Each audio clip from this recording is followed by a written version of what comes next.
Damn, that video quality looks bad. How does it sound though? Looks bad. Sounds super low.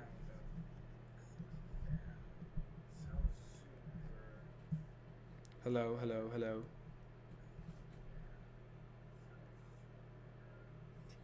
Can I up? Can I up this?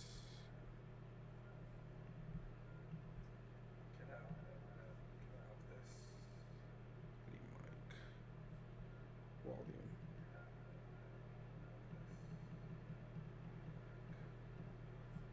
Okay, let's try it now. Hello. Okay, let's try it now. Hello. Hello. No, not fantastic. Hello. No. That's still fantastic. It's kind of low. Maybe I can up this. It's kind of low. I can up this even a little more. Maybe I can up this. It's kind of low. I can up this even a little more. Okay, 135%. Let's try that. Reload. Hello, hello, hello, hello. 135%. Let's try that. Reload. Hello, hello, hello, hello. It's not fantastic. Hello, hello, hello. It's not fantastic. It's not fantastic. Okay, how about even more? Let's go to 150%. Okay, how about even more? Let's go to 150%. Is it even making a difference?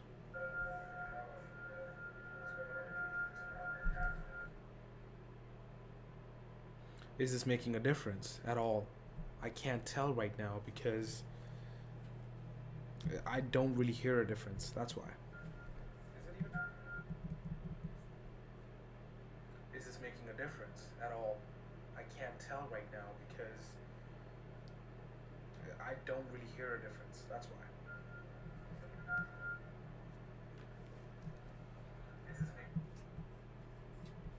Okay, we're gonna go up to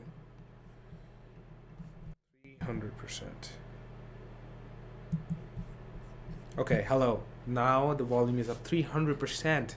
This should really be loud.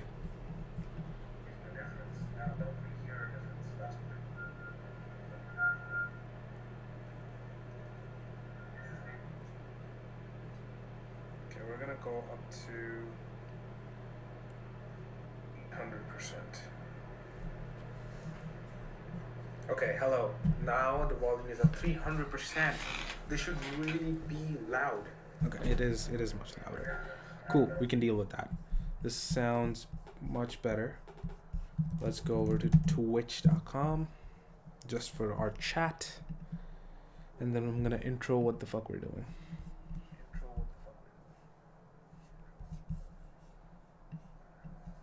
Hello. Twitch. Hello. Twitch. Hello. Okay, that sounds not bad. Okay, that sounds not bad. Okay, that sounds not. Shut the fuck up. Building an AI video editor. That sounds good. 0 people watching. We're cool with that. That's cool. That's cool. Alright, we're good. Here's what's going down, boys. For the past few streams, I've been working on building a video editor all by myself, right? I wanted to make a video editor that can compete with Descript. Now, Descript is kind of a unique video editor because what it does is you upload your video or audio to it, it transcribes it and turns your video or audio into a Google Doc kind of a thing. So it just gives you text and like a document, and then you can select and delete parts of it. You can edit parts of it and edit the document like you would edit a normal document, but what it's doing in the back is editing your video at the same time. So that makes it super unique, and I think that's a very interesting way of editing videos, especially videos nowadays where a lot of creators are making talking head videos, right? So similarly as to what I'm doing right now, which is just talking to a camera, a lot of creators are doing that and they're providing value that way. But what happens is when you're making those videos, there's a lot of retakes, right? You're not going to get everything right on the first take. You're going to record chunks of it. You're going to go back to the script. You're going to edit it. You're going to do all kinds of things. And these things are especially hard when you are the kind of creator that does it off the cuff. I'm going off the cuff right now. And if I was recording a video right now, especially thinking through all the different talking points that I'm going to be talking about in the video, I'm going to be doing a lot of takes. You can reduce the number of takes by planning ahead and having a script written down or points written down, and you can go through the flow, but you're inevitably are going to go through a lot of different takes.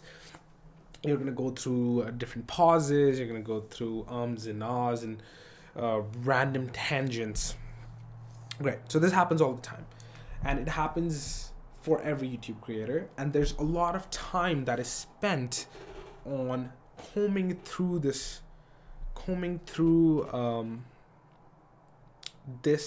footage, right? So YouTubers and all these different kinds of creators spend a lot of time just combing through this first draft of your A-roll, and now they're chopping down all the unused takes, all the garbage stuff. They're like, make a splice here, delete, make a splice here, delete. I talked about the same thing 3 different times in many different ways, and this is the best take. I'm going to keep that.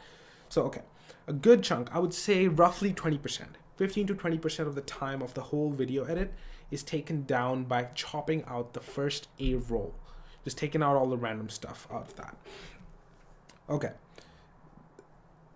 We can essentially, by combining what Descript is doing and adding some new technology on top of it, we can essentially automate this first 15 to 20% of the video editing process by simply by basically detecting, hey, this is a solid take, this is a solid take, this is random stuff, this is silence, this is da-da-da, this is da-da-da. Remove. There's a few ways of doing it. There's a few ways of going about this process that I'm thinking about. So this is not something that I already have in mind that I'm just going to be able to code out right away. So this is going to be a bit of a thinking process here, and there's going to be some explorations which we're going to go through together right now. Let me start sharing my screen. There we go. Okay. So I have Excalidraw here. This is kind of what the app process is going to look like. We're going to take the assets and some preferences from the user. We're going to make it go through our auto editing engine. And this is kind of like, I was just kind of thinking about how we can go about the whole editing process, not just this first part of it, which is like, hey, the first 15%, but instead, how can we go as far into the editing process and take away more and more responsibilities from the creators and be able to automate those things, right? And do a good job at those things. Okay, so looking through this, we're going to need to extract audio, transcribe the audio, then edit the transcription. We're going to need to take the video and do some analysis of that. Then we are able to take the edited transcript. We're able to take the analysis we did on the video, combine it, and then we're going to need like an editing engine to like kind of put everything together and create instructions for our editor, essentially, that is going to be able to take those instructions and spit out an XML file that can be opened in Final Cut Pro, Premiere Pro, any of these video editing softwares. They can all basically input an XML file. We could I could have thought about it in a way which exports the video instead of exporting an XML file, right? So I was already building a video editor, and this could have been part of that. But what I think is the value comes from giving the creators a pathway, basically setting up this thing for them that they can then take full control over into any editing program that they already use, instead of having to give them a new video editing software which is not nearly as powerful as anything else they use, and and giving them full control over the editing process past what we've already done for them. If they don't like something, they can easily undo it, and they're already familiar with the software that they're using, so they don't have to necessarily learn something that I create, or give them limitations of the software that I make, right? So I want to be able to give them a pathway perfectly into something that they already use, and that makes it way more professional friendly. And that's kind of who I'm targeting. I'm targeting people who actually make content and would actually want to use something like this. And interestingly, I'm actually talking to a fairly decently sized creator who would love to use something like this, right? What I've decided here, all of this is going to take a while to make. So what I've decided, the first version of this, the MVP, the minimal viable product, is going to be simply something that takes in your A-roll. Let's say you have 2 different cameras and an audio thing. It can take all those 3 things. It can, cut out all the bad takes and the random things, the silences, combine all the best takes, and give you a first draft of your video, where you can go ahead and edit it after that, however you would like, which is quite powerful in my opinion. Right, and then we would also give you the transcription, so you can go anywhere you want from there. That will by default will start saving people time, and that's kind of what I want. That's the whole point. After that, I think the next thing I would add is the zoom and zoom outs of the thing, so be able to track the emphasis of each sentence or each point being made, and be able to zoom in and zoom out to add those cuts in between, which is also pretty powerful. We can do that through the XML thing. So there are some limitations of technical limitations of what we can do and what we can't do because of the way I'm going about it, because of the export that we have available, the XML export. So what we can do by default is add cuts and parts of the video and combine them together. I can easily add in zoom outs. I can potentially even add some titles. So we can think about how to go about doing that as well. But right now, the easiest thing I want to do is take in some footage, figure out just basically cut out all the random shit and combine the footage together. That's it. That's all we're doing.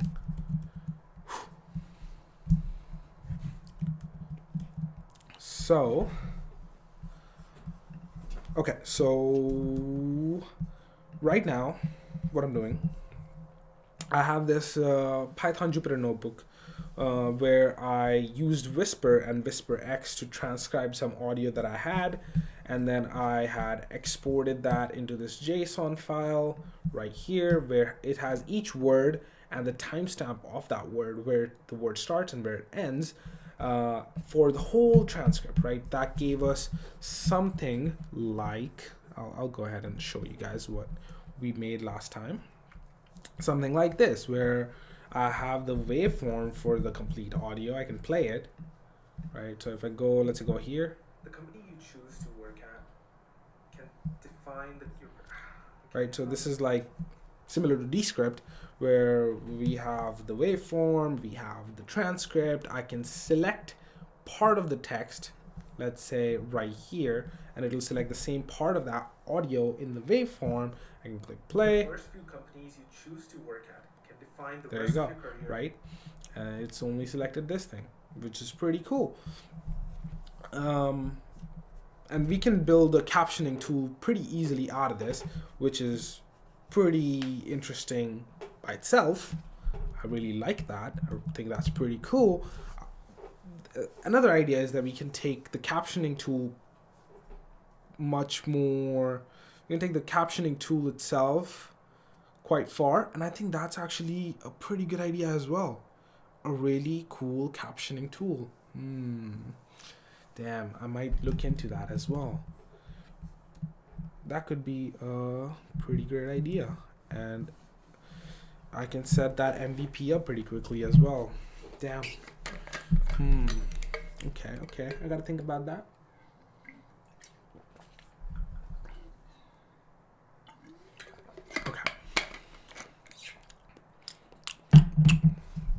That would be pretty interesting, actually. Okay, so right now what I'm doing is basically taking this JSON again, and then figuring out where the silences are, right? Because I want to be able to add silences in each part of this. And perhaps I can make it part of another JSON and then display the silence here. I can totally see that happening, right? So I want, maybe it's like, oh, silence from here to here. And what happens if I remove all the silences? Those are the things I kind of want to play around with.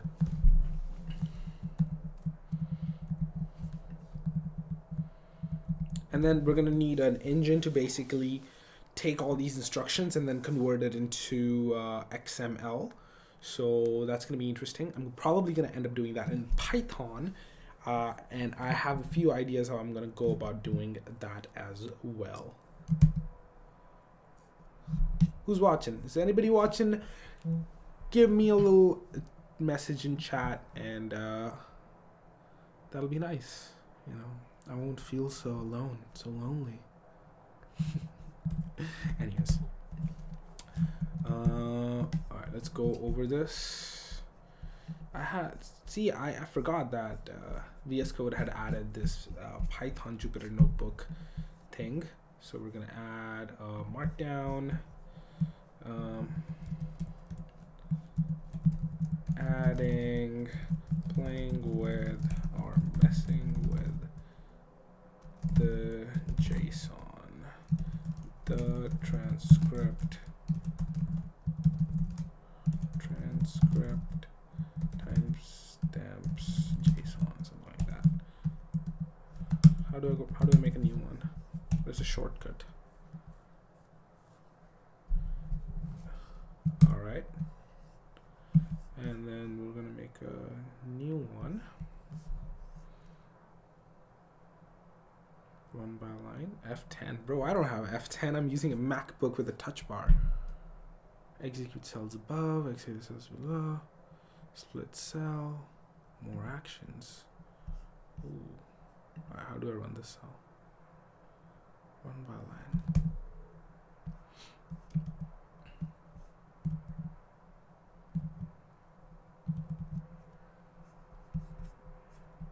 Cool. So we're gonna do import import JSON file called words import. I think I can do open import JSON from file. Import JSON with open. Oh my god, how does it know that? Words whisper x equals JSON.load JSON file. I can work with that. So we'll call this words with timestamp transcript with our words with timestamps. We'll call it that.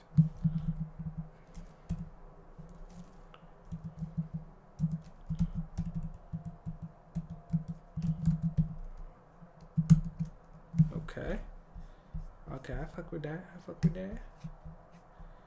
You should just keep making new ones. Is there a shortcut to add a new code cell? There should be.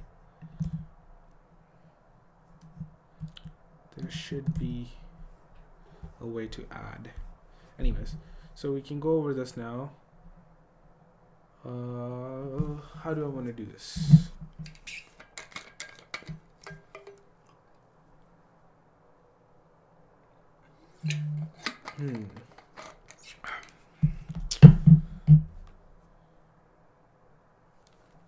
So we need to go over each letter, and we just need to see if the current letter and the previous letter, or the current letter and the next letter.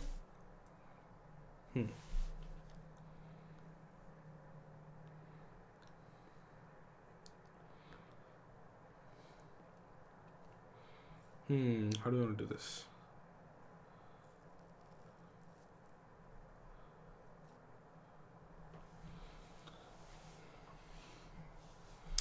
That's quite interesting to think about. Either one works. I mean, there's no big deal.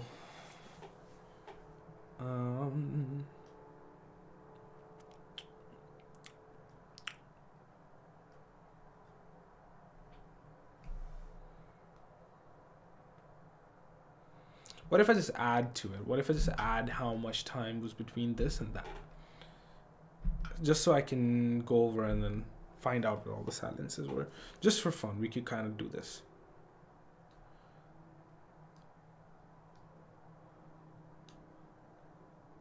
Yeah, but do I want to see how much silence is after each text or previous, behind each text?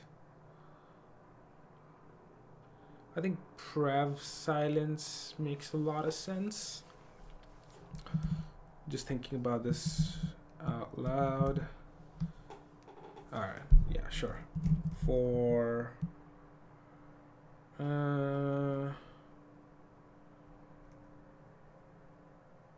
I in range len, yep, that sounds about right.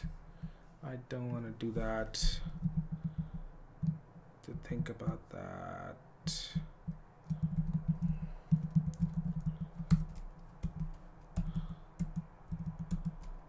Silence equals I start minus, where's it? I minus 1. Okay. Yeah, that's pretty. That's goddamn. Why was it so right? Where's silence equals start? That is accurate. Oh my god!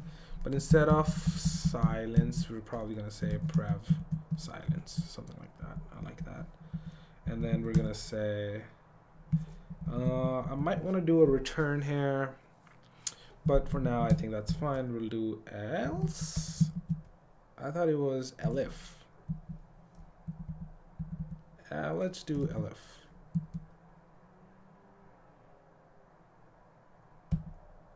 We don't need to necessarily do that. Oh, I like the way I did that. Damn. Words with timestamps, next silence. Forward silence. No, I don't want to do that. We'll just call this else.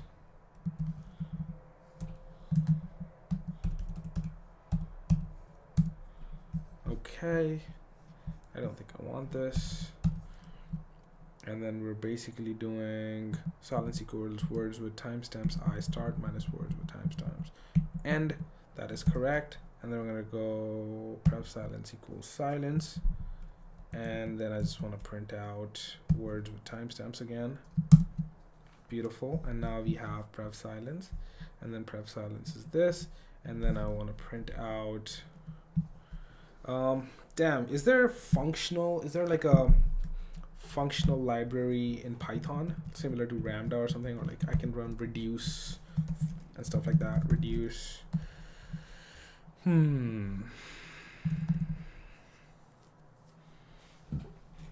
Interesting. So I want all the words.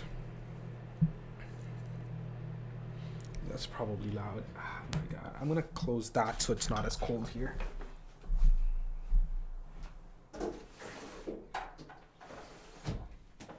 I got a little cold, a little chilly. You see what I'm saying? I should have a hoodie. I'm gonna wear that. This is about to be hacker. About to turn into goddamn hackers, baby. Oh, fuck yeah. I already feel like a 10x engineer. Beautiful, beautiful. Okay, I just want to see all the words where the silence, prev silence, is longer than half a second. So, can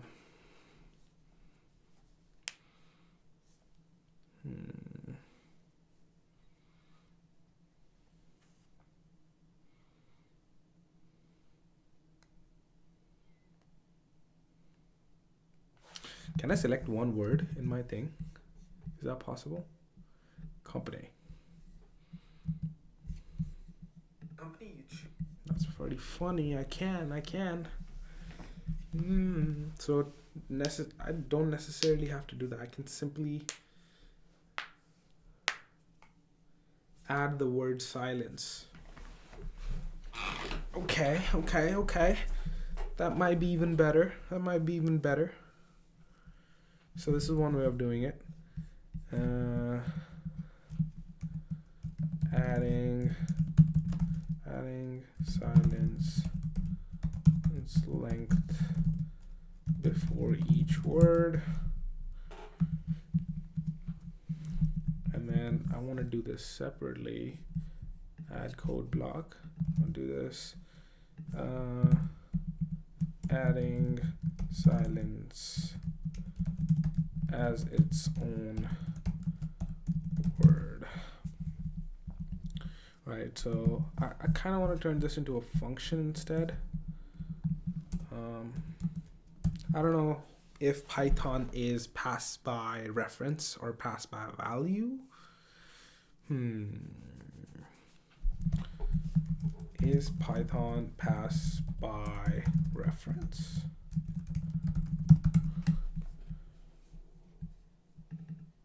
Assignment? What does that mean?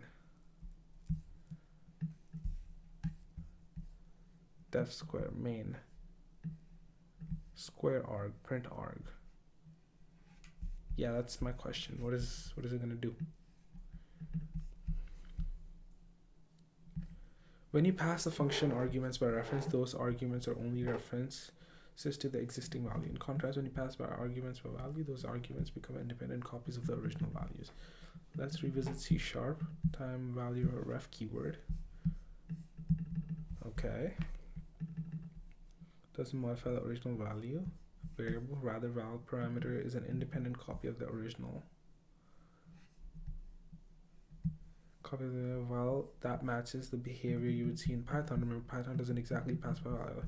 Python's built-in ID returns an integer representing the memory address of the desired object. Using ID, you can verify the following assertions. Print ID increment n. The fact that the initial address of n and x are the exact same when you invoke increment proves that x argument is not being passed by value. Otherwise, n and x would have distinct memory addresses. Very interesting. That makes sense. Pass by reference constructs. Passing value by duplicate objects, returning multiple values. Something I want to look into, but later. Right now, I just need shit done. We just need to get it done, baby. Alright, that's fine for now. So we're just gonna go over it, and then we're gonna say,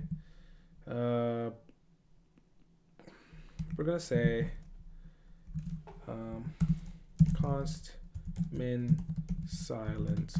Min silence equals. Let's make it half a second. If it's like around half a second, that's a pause. Okay, second.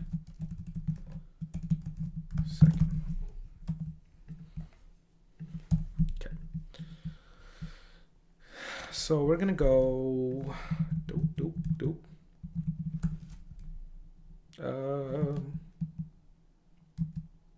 Actually like that. So we're gonna go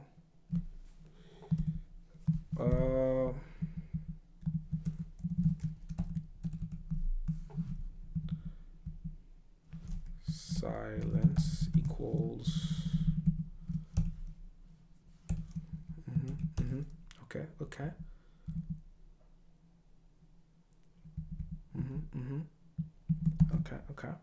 we can do this, and we can do another if else. If silence is good. Oh, we don't need the 9. Dot insert I. Ooh, text silence start end. Ooh, we need a start and an end. That is correct. We don't need a pref silence. Okay, we're gonna go. Okay, we figured out the length of the silence. We're gonna go like this. I like that. we're gonna go start at I-1 end and end at start. Okay, I fuck with that.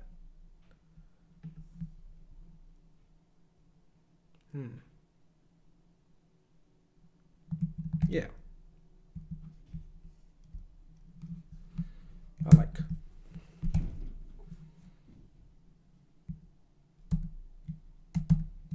Okay.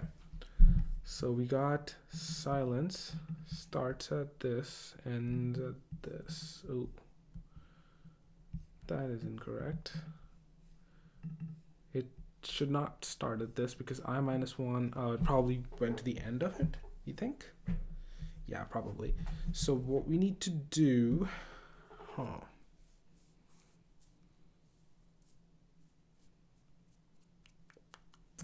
wish there was a ternary operator in Python. Is that a thing? Grr.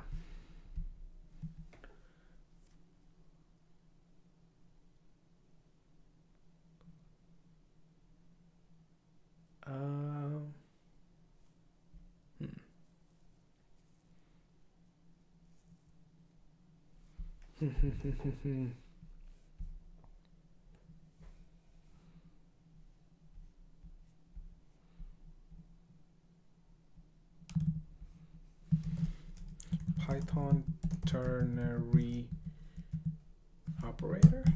Is that a thing? Ooh. If else. Oh, I can do that. Very nice. 0 if I equals 0 else. All right, that's dope. Can I format? Never mind. How can I format just this? Is that a thing? Is word wrap a thing? All right, whatever. All right, we're gonna run this. Beautiful. And here, then we have, oh, why do we have 2 silences? Damn it. Okay, we need to load it again. Let's load it again. Beautiful, beautiful. Let's run this. Okay, now we have a silence at this. Then we have a silence here. I like. Okay, we're gonna run this. Words whisper X silence. Right, so I should have an export JSON here somewhere. Right here. Skirt. Okay, we're gonna add that. It's getting messy, but that's okay. Skirt, skirt, skirt. Fine. We're gonna go words with timestamps. Oops. Words with timestamps. And honestly, I don't want to do this separately. So we're just gonna go kashuk, kashuk, kashuk, kashuk, kashuk, kashuk. And we're gonna do words whisper X, words silence, whisper X dot JSON. All right, I'm with it. There it is. Oh, how nice. And I'm gonna save this. Now, what we can do is go back to our main.js, and instead of using word segments from this place, we're gonna use it from words silence whisper X dot JSON. This is gonna be dope. Beautiful. Okay, look how many silences there are. First of all. Okay, if I go to the silence and select it. Oh, I can't select this? Why can't I select that? Interesting. Can I select this silence? Apparently not. Why is that?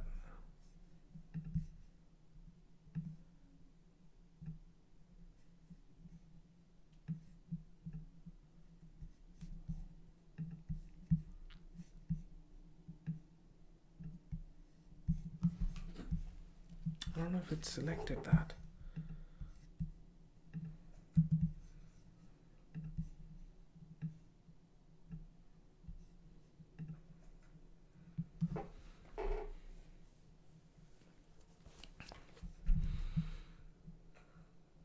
That's quite good. The first few companies you choose to work. This is perfectly selected all silence, so we start with silence here.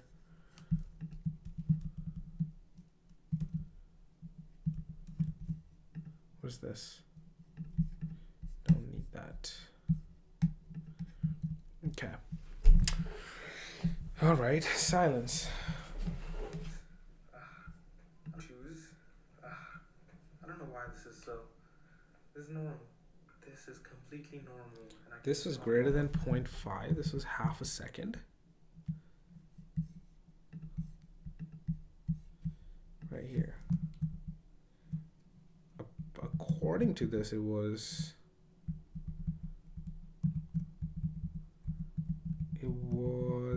a second. That's crazy. Look, it's right in the eyes. Okay. The company you choose to work at can define your. Okay, how am I? Okay, that's quite a long silence. I can make it so it's longer than a second.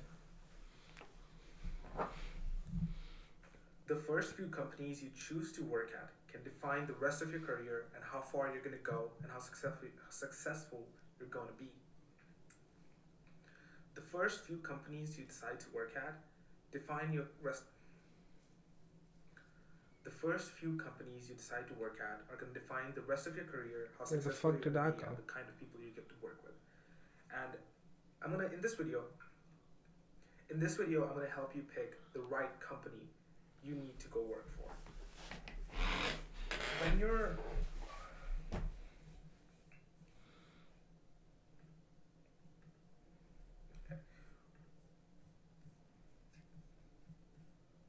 what you need to do is optimize for learning and growth, right? So when you're picking a company, you wanna pick the company that's gonna allow you to learn the most and grow the fastest. So fastest growth happens around extremely smart and high energy people.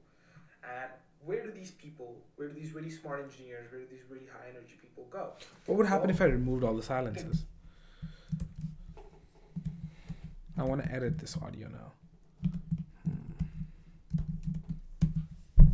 Go at these two type of companies. And the third type of company you really don't want to work for. Let's define what these three tiers of companies are. There's the startups, there's FANG level companies, and then there's the mid-tier tech companies, right? Now, I've worked in... Let's see, Rust video editing, just out of curiosity.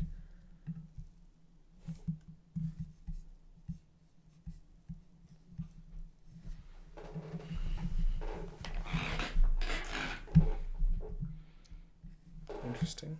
FFmpeg next.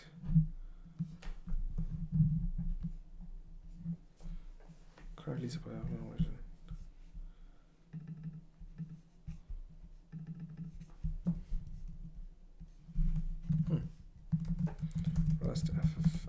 Rust audio editing.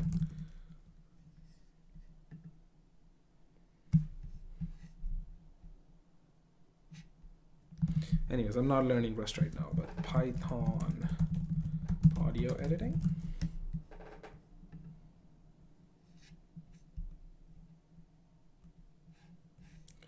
Okay, it's using PiDub. What is that? What is PiDub?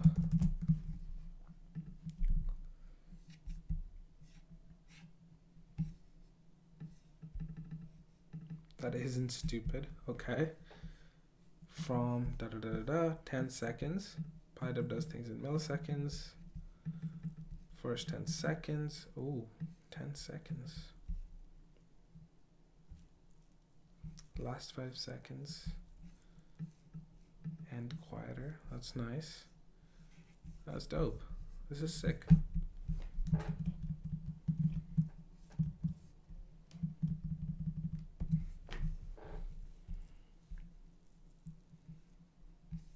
Without the middle, beginning, end. This is such an easy way of doing it. Audio segments are immutable. Song is not modified. Oh, they're immutable. That's pretty nice. That's pretty nice. Beginning dot append, end, crossfade, repeat the clip twice. Chain operations because everything returns audio segment. That's pretty dope. Do it over dot fade in 2000 dot fade out 3000. Save the results. Again, whatever FFmpeg supports.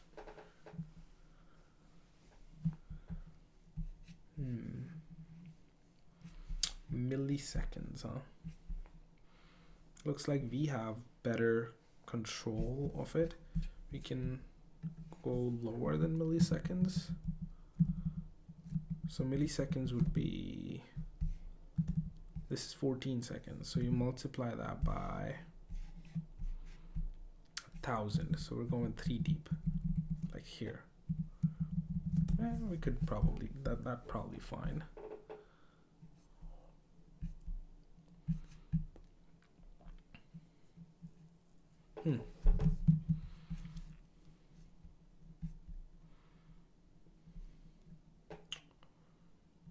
Okay.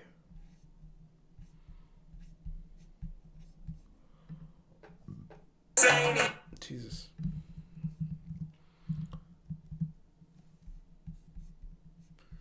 Is this? Wait, this is not the creator dashboard. Stream manager. There we go, much better.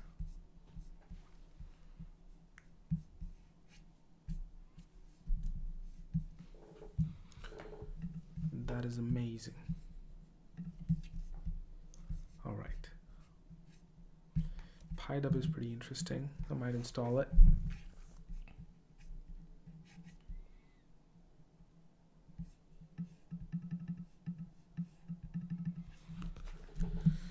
I might go read that real quick. Okay. YouTube DL. Sure. That's fine. MP4. Export. Export. Media info. First cut point. Last cut point. Sound clip.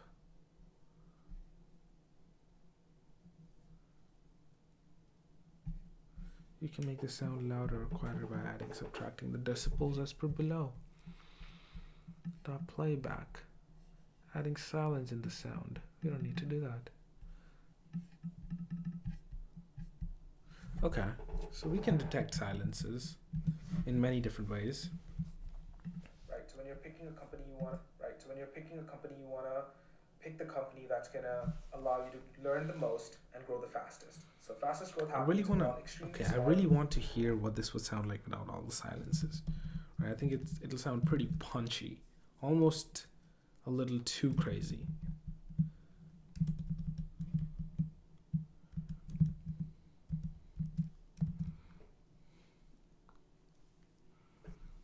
Okay.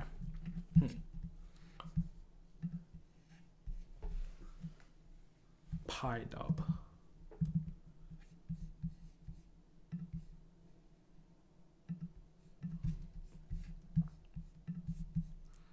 Code pip3 install PiAV. Is that what I need? To install PiAV.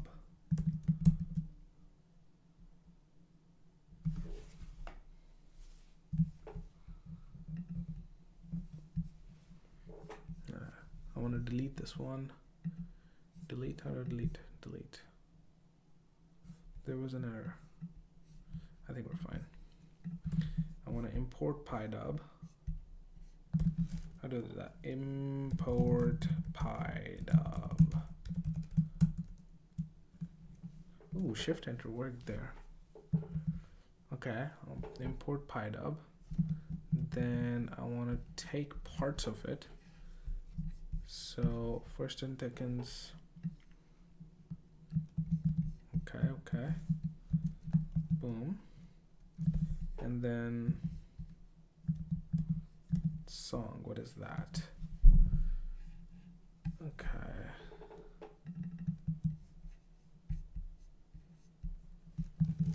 From PiDub.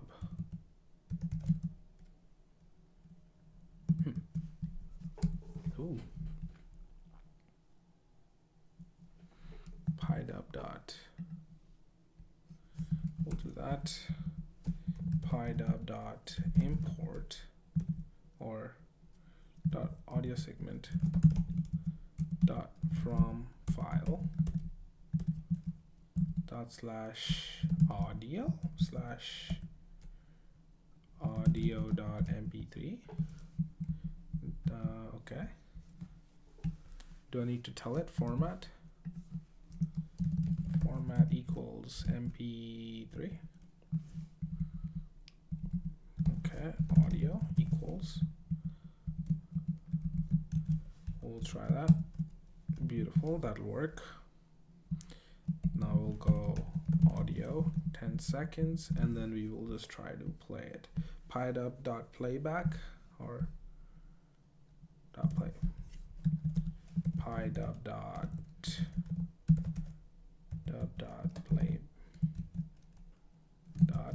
Play. No, it's not gonna do that.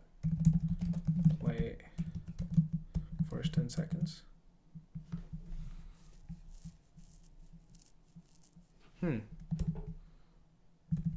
Maybe I can just do dot play audio segment dot. No.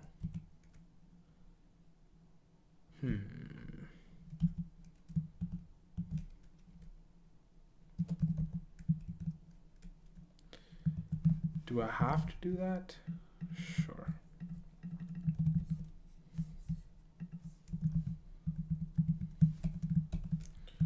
From PiDub import audio segment.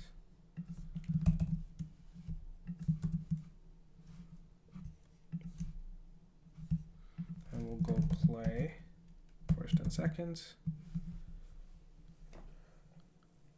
Is it going to be able to play it here? I'm going to be surprised if VS Code will be able to play audio here. That'll be impressive. Okay, what is it? It didn't play it.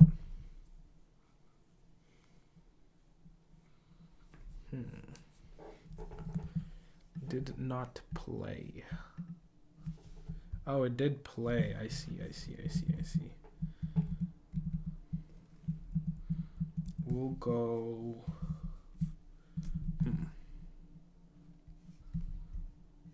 How do I tell it to go between the two?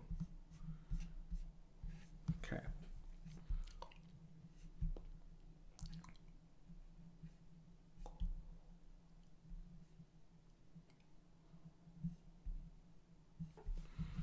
I don't know if I can do this. 10 seconds? 10 seconds?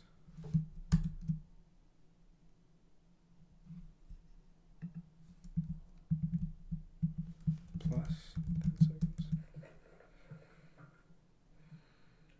The company you choose, I don't know why this is so. This is going to be fascinating. This is okay, this is nice. This is great. This is fantastic. Because all I want to do, no audio, no silences. Ooh.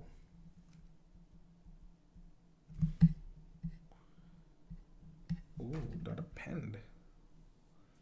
I could start appending. I do like that.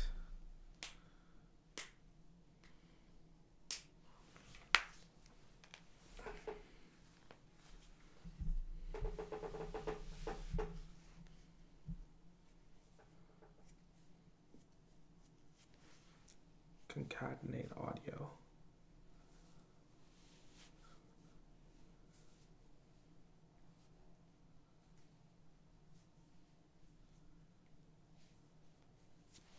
Huh.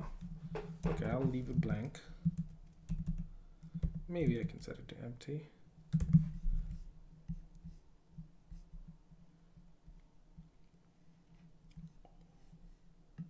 With style times 2.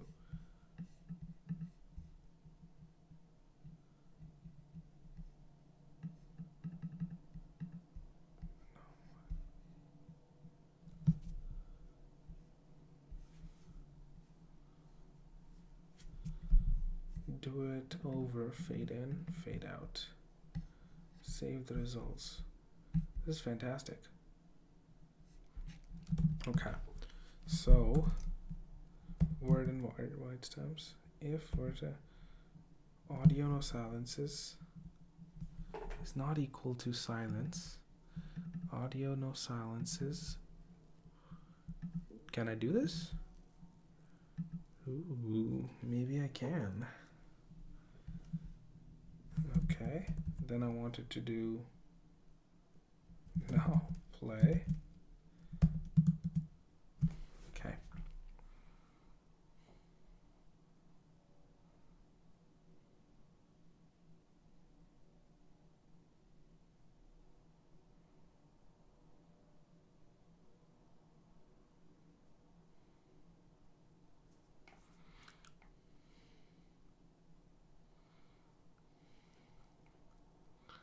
Okay, this doesn't seem right.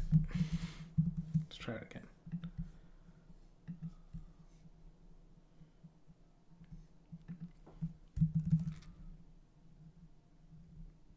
The company you choose, I don't know why this is normal. This is completely normal. I can just talk normally to this camera. Look, it's writing the company you choose to work at can define the The first few companies you choose to work at can define the rest of your career and how far you're going to go and how successful you're going to be. The first few companies you decide to work at define your rest. The first few are going to be the kind of people you get to work with. In this video, I'm going to help you pick the right company you need to go work for. What you need to do is optimize for learning and growth. When you're picking a company, you want to pick the company that's going to allow you to learn the most and grow the fastest. Fastest growth happens around extremely smart and high energy people. Where do these people, where do these really smart engineers, where do these really high energy people go? They go at these two types of companies. And the third type of company you really don't want to work for. Let's define what these 3 tiers of companies are. The startups. So it's chopping every single one, but that's not necessary. What I need to do here is, how do I stop this? A lot of other people get jobs at many different types of companies. Here's what I've realized. The smartest people go at either the startups, so they go work at the cutting edge technology, or the things that are found to go, or they're willing to at least put in the stakes. How do I stop this? The smartest people, some of the smartest engineers and product designers, leaders, tend to go either to startups, or they go work at the FANG level company, right? There's reasons for that. Okay, that's fine. What I need to do here is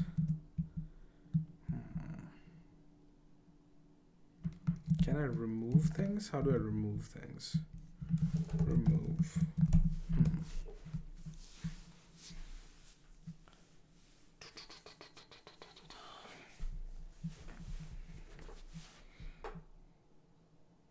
I just wanted to remove all the silences.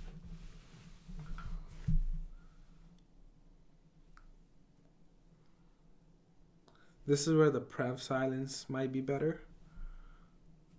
I don't want to think about this.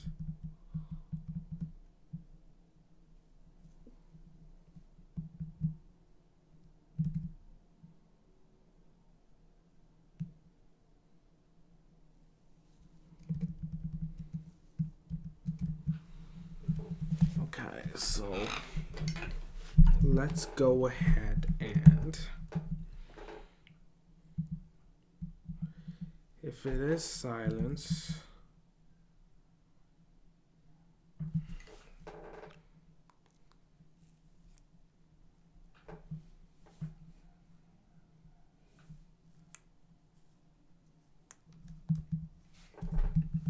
delete, remove, chop.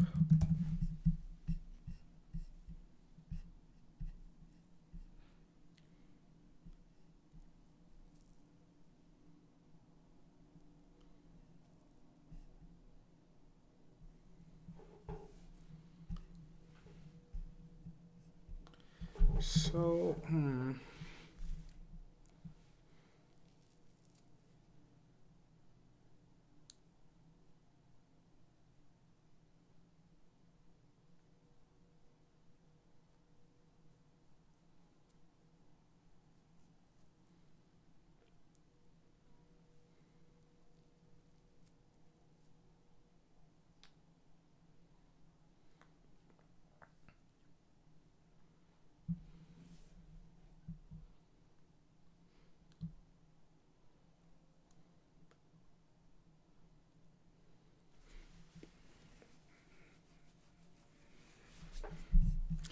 Okay, we're gonna go, if it is silence, then we want to take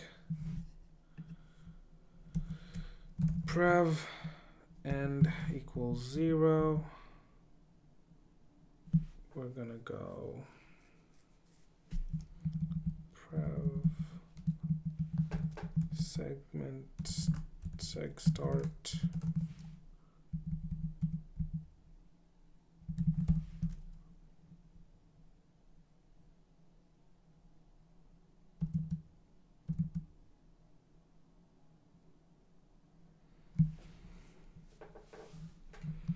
That's not how I want to do this. So if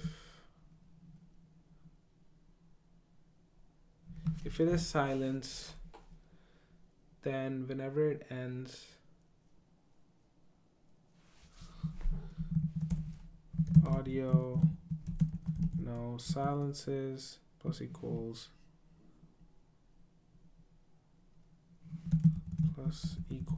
audio seg start times 1000. This will have to have this, and then seg start equals word end.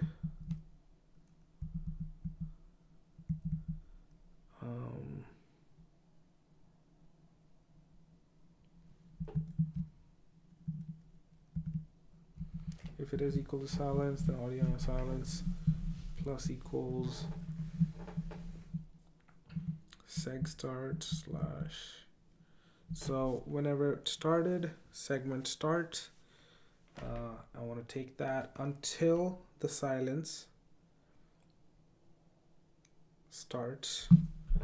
So this should actually be start. Seg start the word start. And then I want to set the seg start to word end. That's right.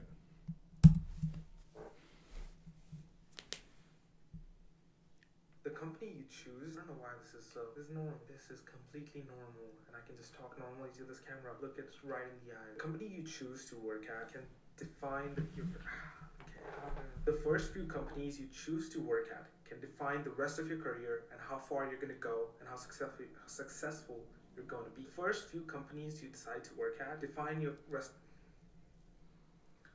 The first few are going to be and the kind of people you get to work with. In this video, I'm going to help you pick the right company you need to go work for. When you're to do is optimize for learning and growth. When you're picking a company, you want to pick the company that's going to allow you to learn the most and grow the fastest. So fastest growth happens around extremely smart and high energy people. Where do these really smart engineers, where do these really high energy people go? They go at these two type of companies. And the third type of company you really don't want to work for. Let's define what these three tiers of companies are. There's startups, there's FANG level companies, and then there's the mid-tier tech companies.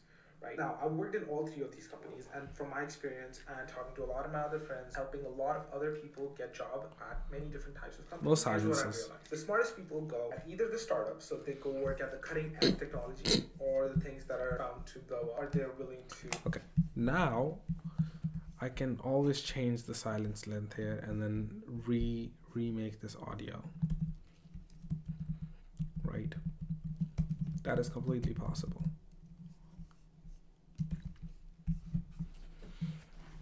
However, now I want to match this with the video. So FFmpeg Python edit video. MoviePy video file clip dot subclip times in seconds. Concatenate clips. Concatenate video clips.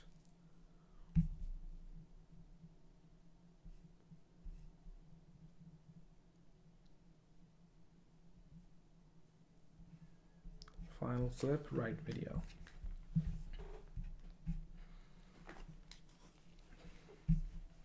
I mean, I'm with it.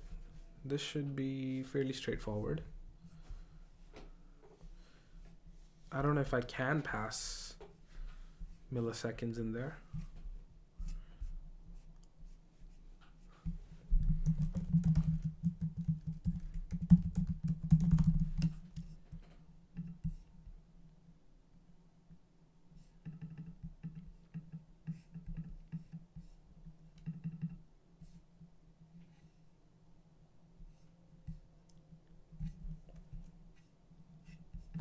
All right. Let's go ahead and install MoviePy.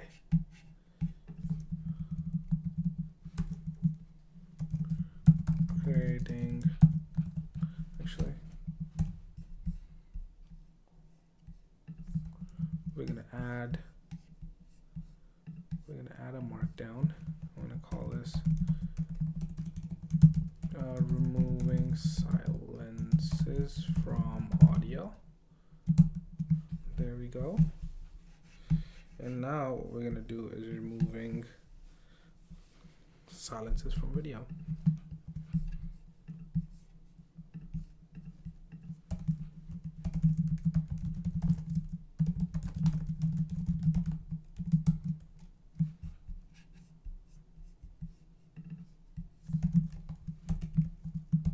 There we go. Code.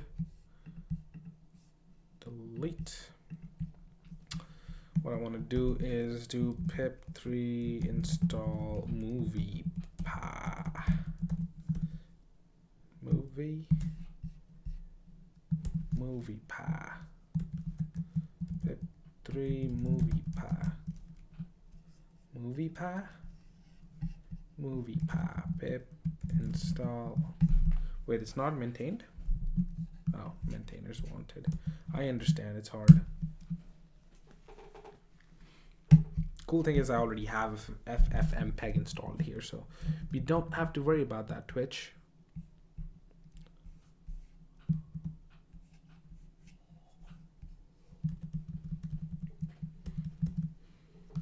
I want to play some music in the background. Copyright free music.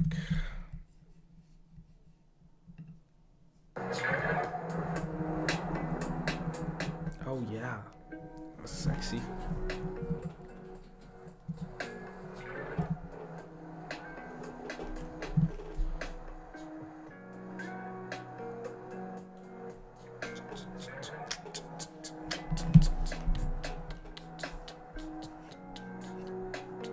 It's done.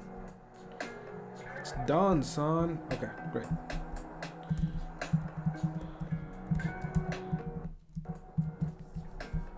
So apparently, according to this, I can do. Oh, first of all, let's do it here. Beautiful, beautiful.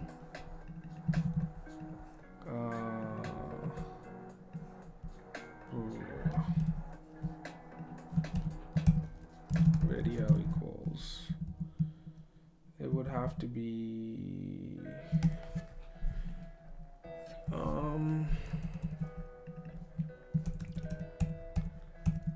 Slash audio slash. Okay, it would have to be dot slash audio slash audio input dot mp4. Okay. Oh, that was fast.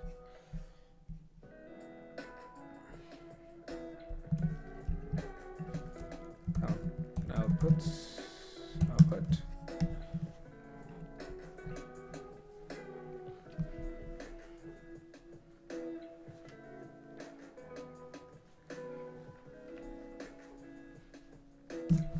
What am I doing? Okay. So apparently I can create subclips like this. So we are gonna take this. We're gonna go here. We're gonna say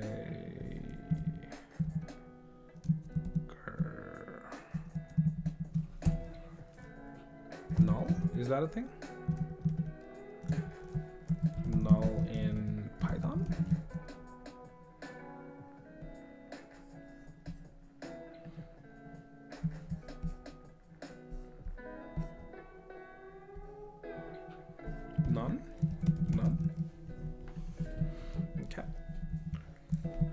I can go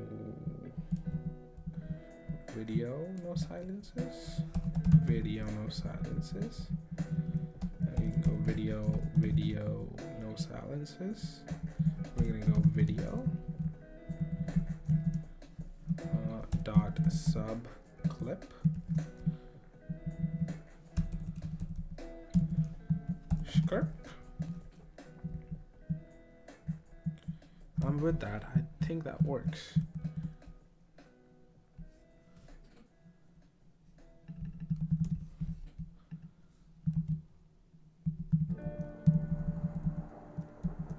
Now I can go chill baby dot append like so, and then I need to go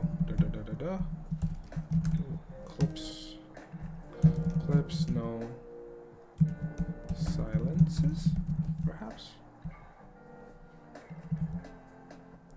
and clips no silences, final clip, and we need to go ahead and save this.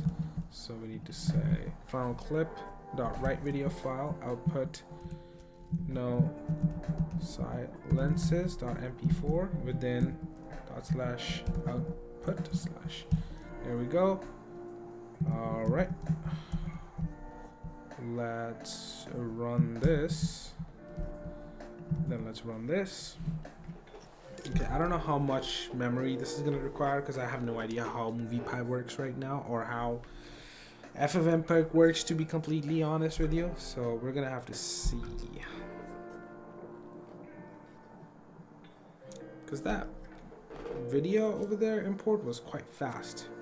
So, any guesses how long this is going to take? No idea, to be honest with you. Oh no, shit, that shouldn't be 1,000 here. There we go. That's probably why it was taking so long.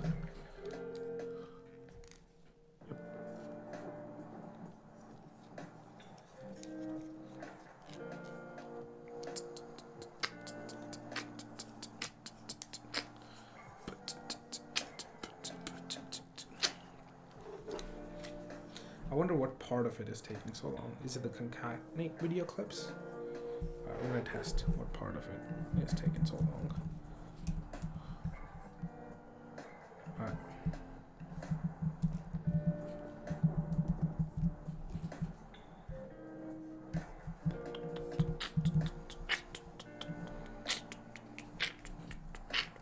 Okay. Subclip. What does it do? What does the subclip do?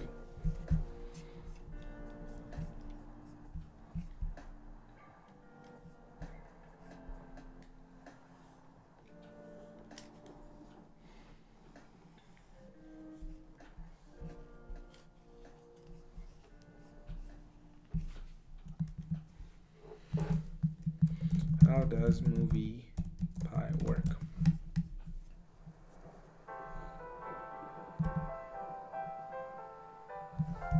Okay, let's take a look at how much this seems to be taking a bunch of memory.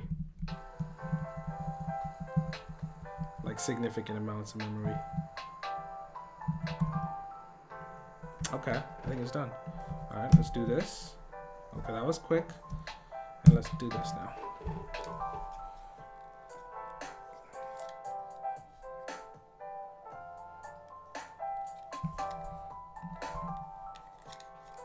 Okay, it's doing its thing. 0%? What the fuck? Alright, what did I do wrong here? Because this seems like too long, too big. Does it not?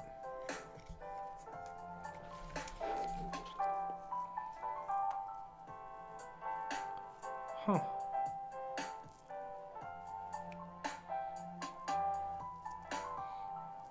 That seems way too big. How big was this MP4 file? Alright, let's take a look. Reveal in Finder. Can't be that big. Get info. Still 0%. Wow, this is 323 megabytes. What is this? 274 megabytes, you think? Wow.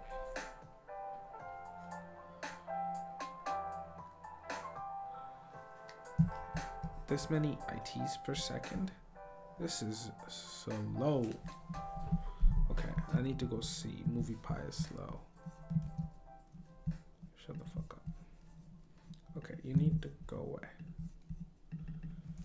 MoviePy is slow.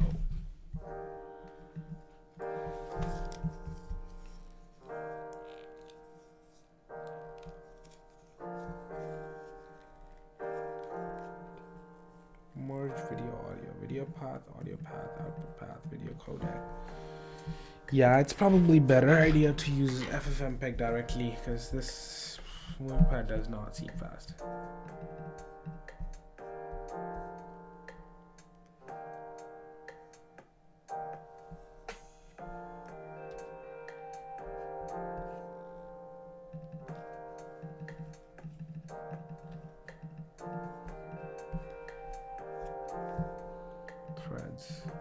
Threads.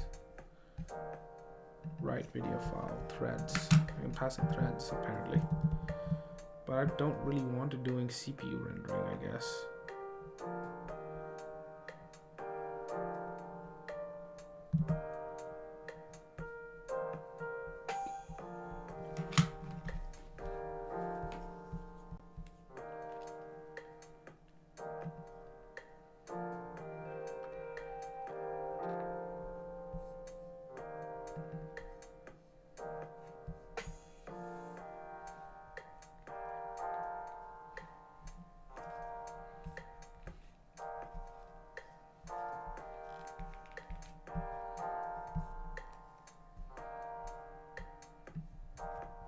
I don't know how many threads I have, to be honest with you.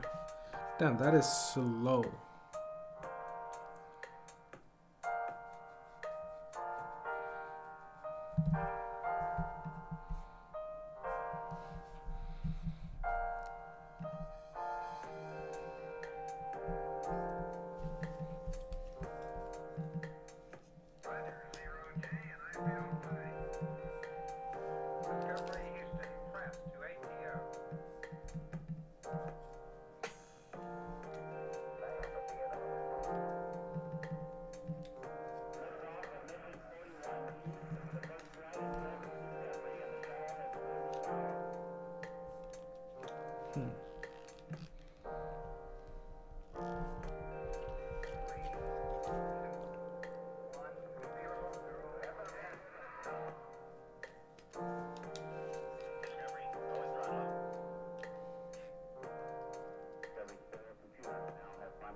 I think authors should update docs and documentation.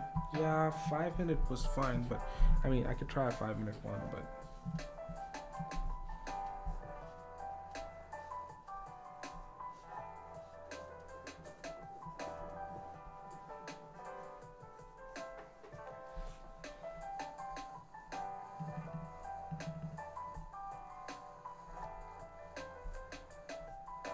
I mean, I could try it because this is, I'm not waiting this long. Wow.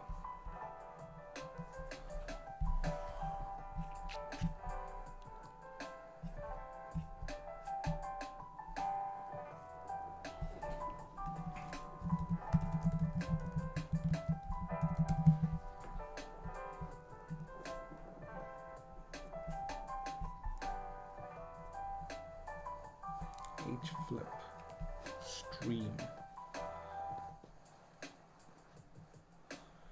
FFmpeg.input.hflip.output.run. That's fine. .input concat. That's fine. Clip.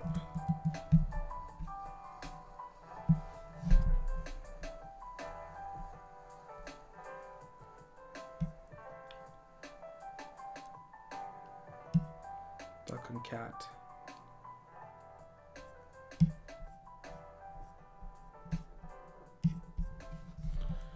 Okay, Python. Okay, can I go to ChatGPT?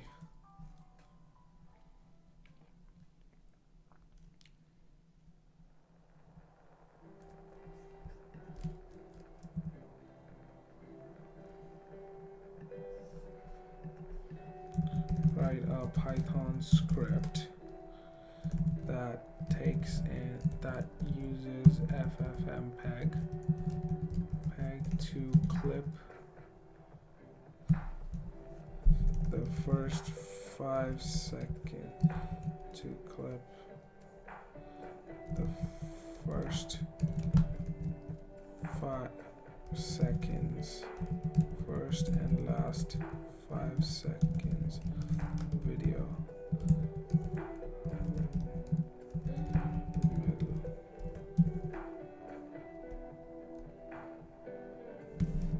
To clip the first 5 seconds of a video, removing the middle and exporting the video.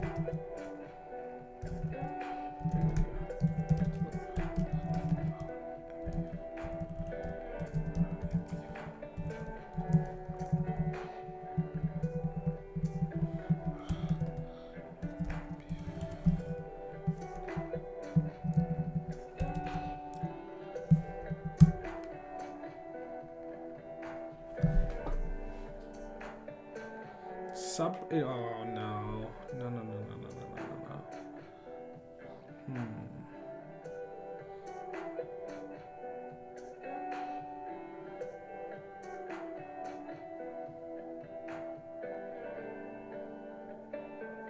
It's not terrible. I mean, we could get away with this for all I want to see.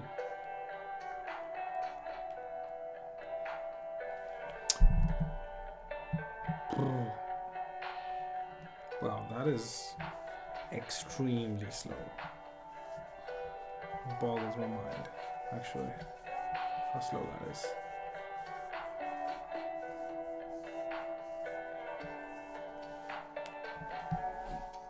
Is it because there's a bug in the code?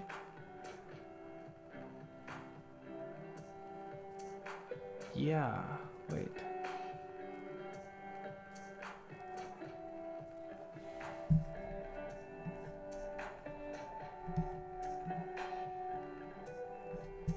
In hour 39, I have a bug. Sorry, I have a bug. Very big bug. Go away.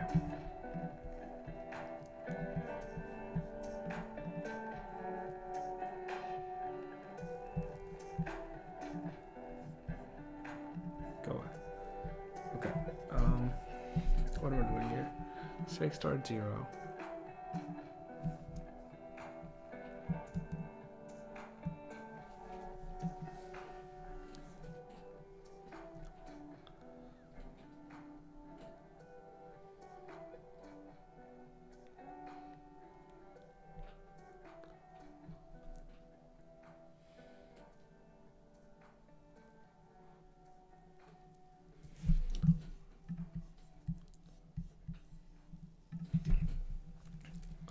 Clips, no silences.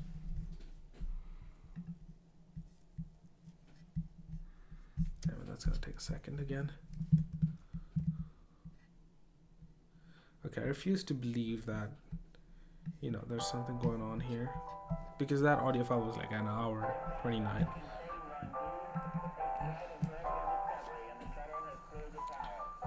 Okay. Then 222.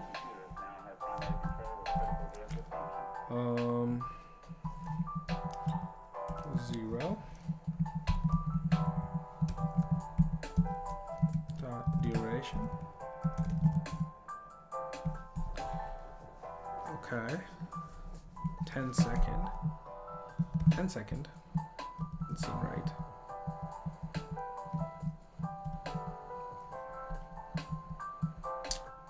This is probably the first stream nobody has come in. Anyways, doesn't matter.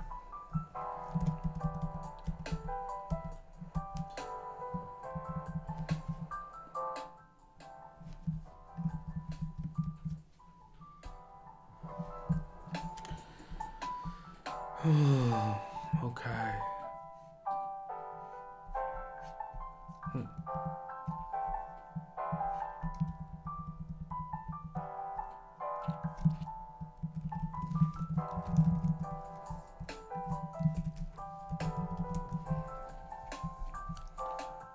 Silence. The company you choose. That does not seem like 10 seconds.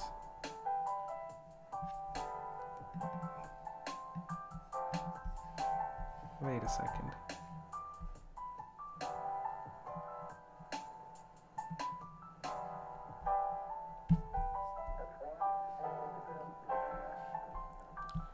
Words with timestamps.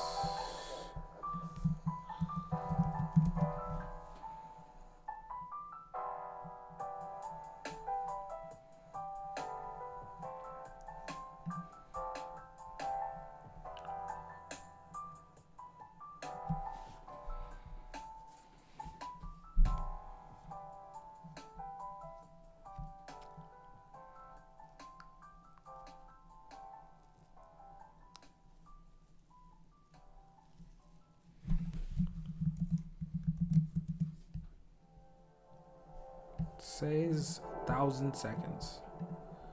That is definitely not right.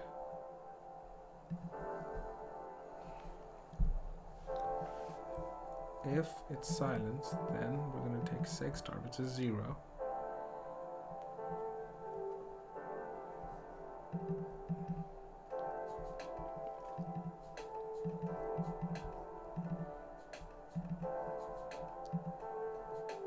Wait a second. That doesn't seem right.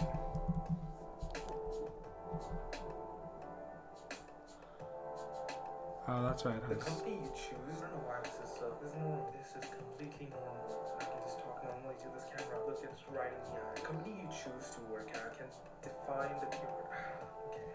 The first few companies you choose to work at can define the rest of your career and how far you're gonna go and how successful you're going to be. First few companies you decide to work at define your rest. The first few you're gonna be and the kind of people you get to work with. I'm gonna in this video. Got it. Duration. What?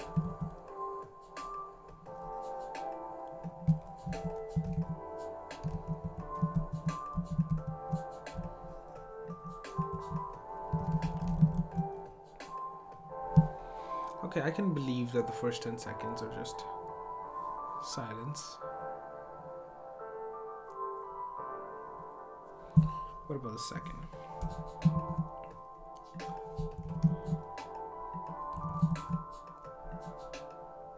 1,000 duration. Is that in seconds?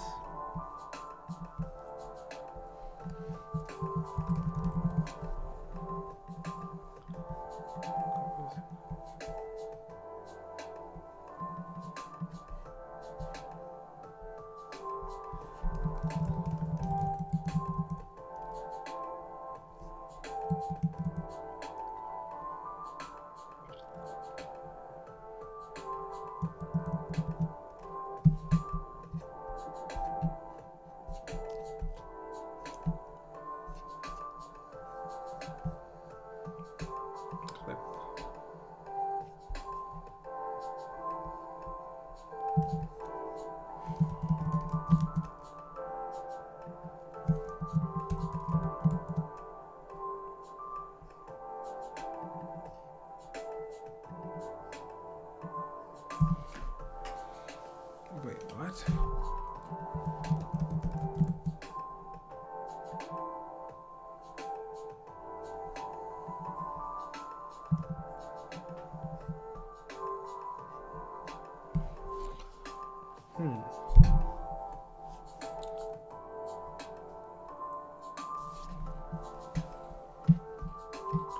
Cut out.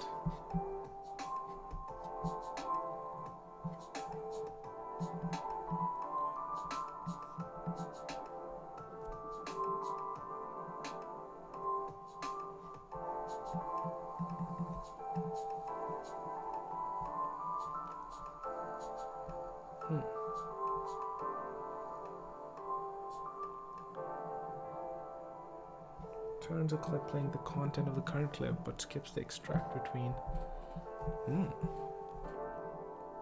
Okay, that might be better. Might be an easier way to do this.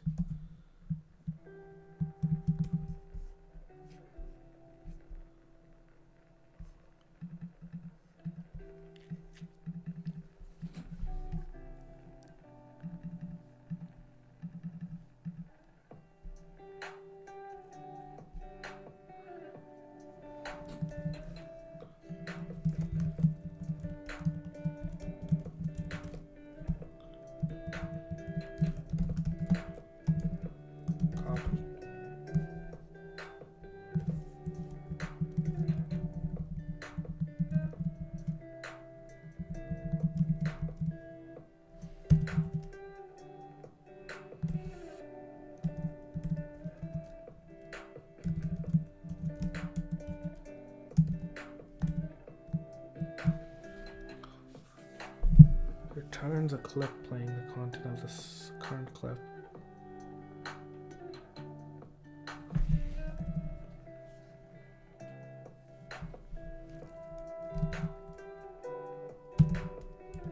Cut out.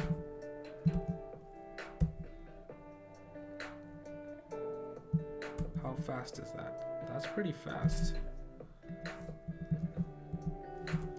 Video, no silences, duration. 339 seconds? That seems a lot more accurate to me. We don't need this anymore. Now if I do video no silences, .route file, should be much faster. Eh? Or no?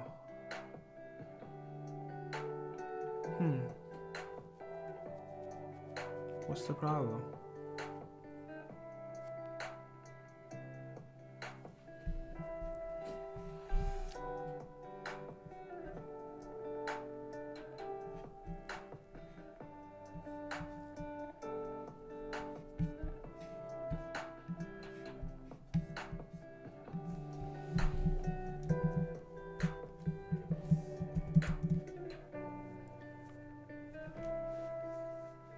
There we go.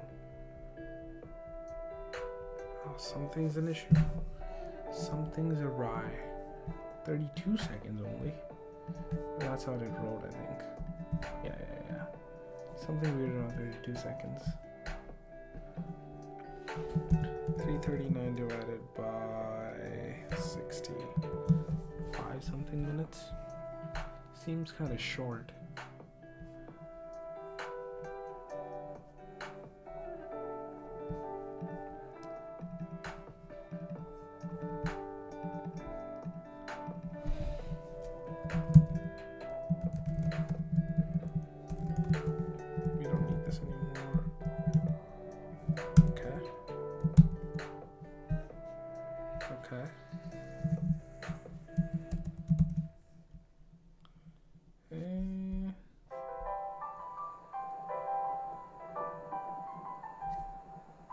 Wait, what happened? Did it do it? What the fuck?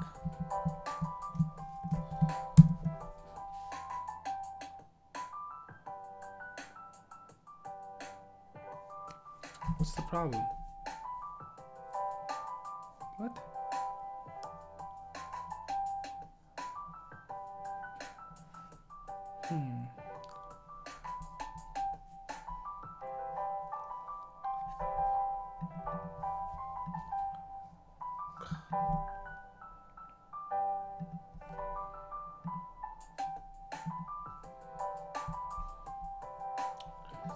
Can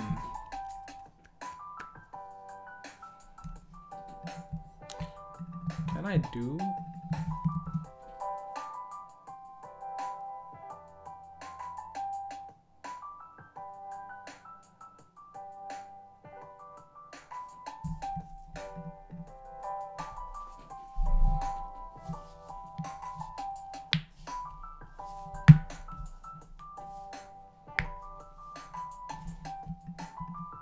Where the fuck is it?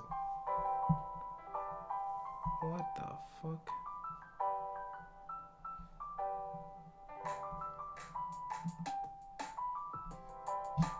The fuck is this bullshit?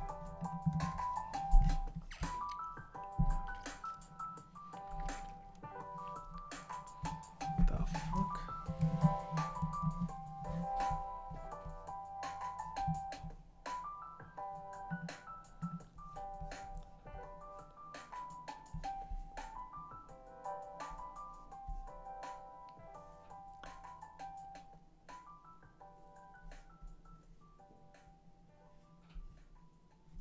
What the fuck?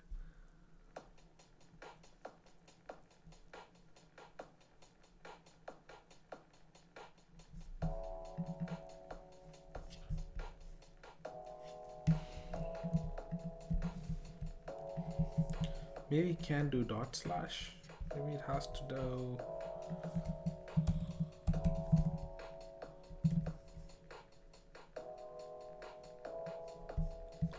Maybe.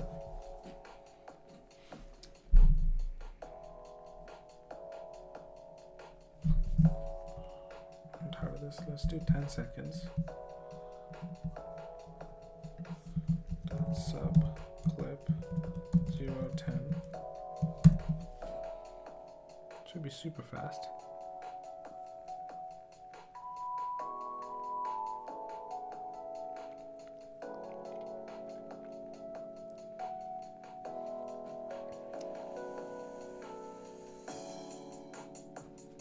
Seriously? What the fuck is this?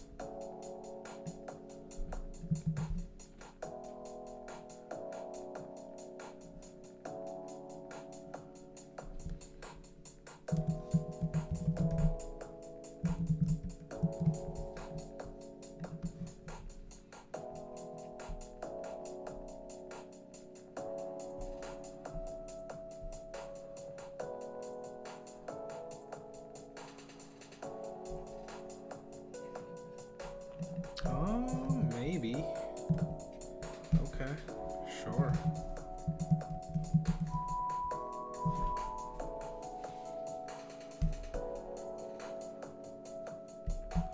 Is it done? Alright. Oops, pick 3. My bad.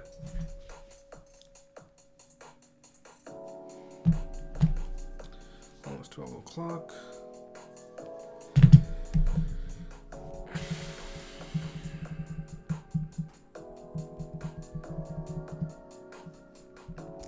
What's going on, viewers?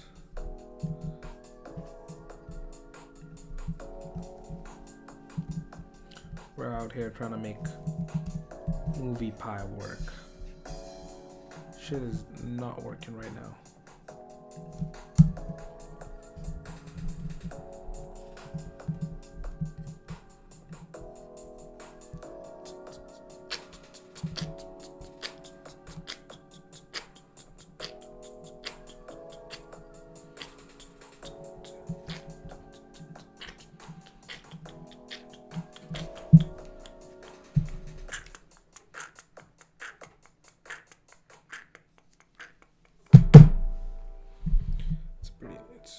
Slightly louder. What the fuck is going on?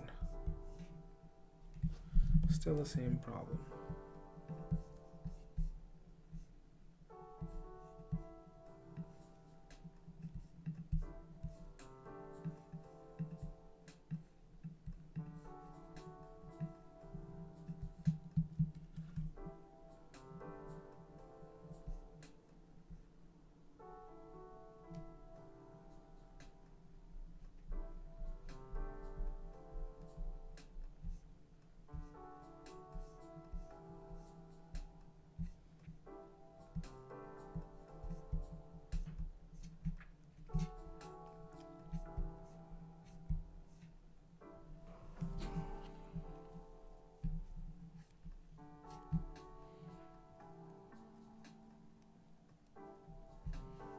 Hmm.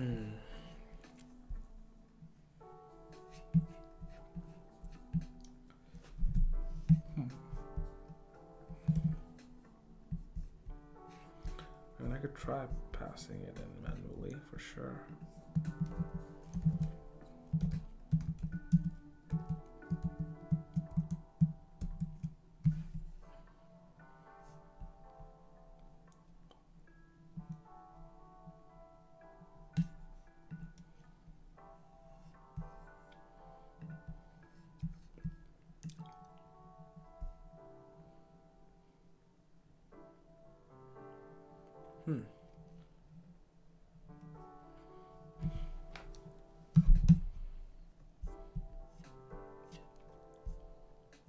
It's not clearing it either.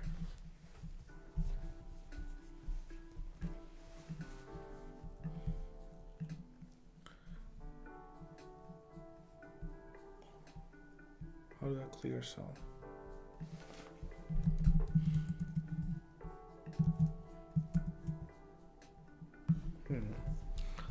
This is hella weird.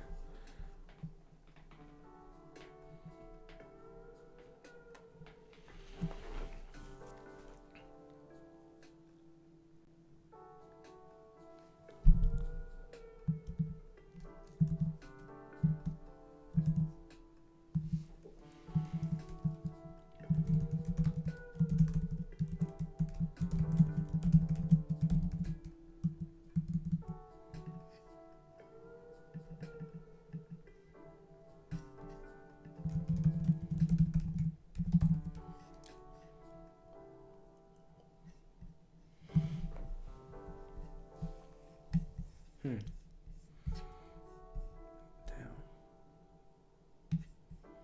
Not able to do it. It's pissing me off.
Eight from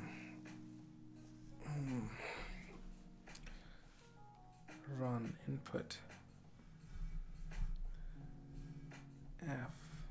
FSS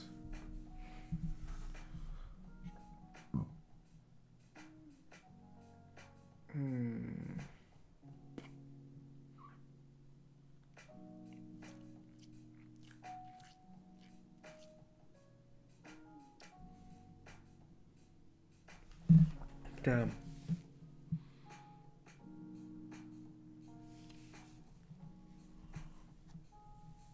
First clip.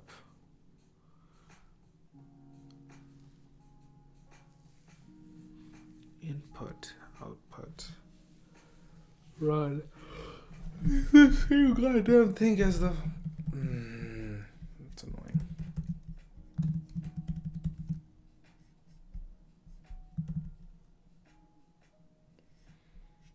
so annoying.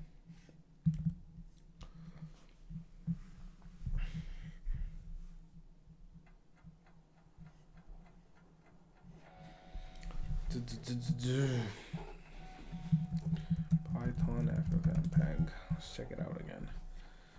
Python bindings makes sense. Okay, what's going on here?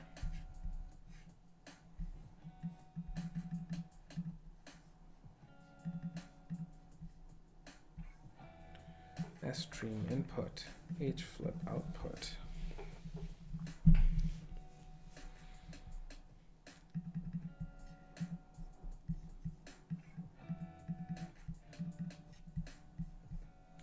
Concat inline.trim start frame is using frames.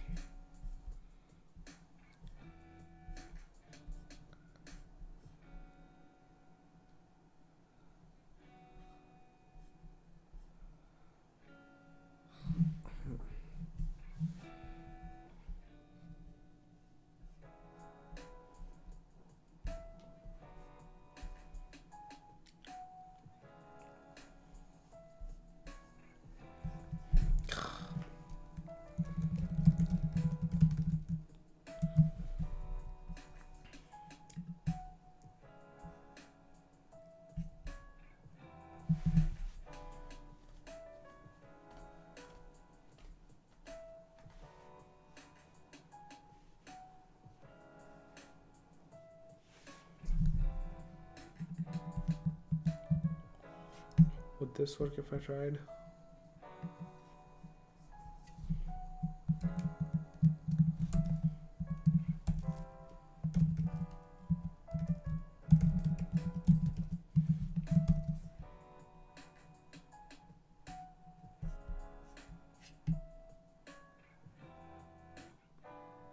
I doubt it.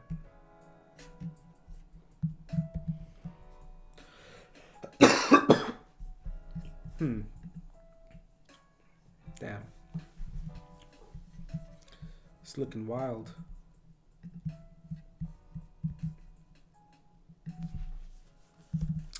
Why is working with video always such a pain in the ass?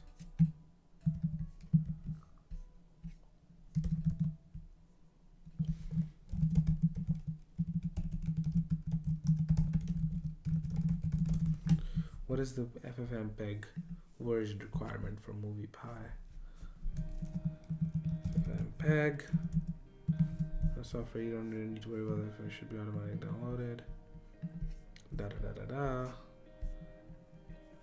Yeah, that's where it's wrong. God damn it. You know, viewer, do you know how to work with video in Python or like any other language really? Just make it easy.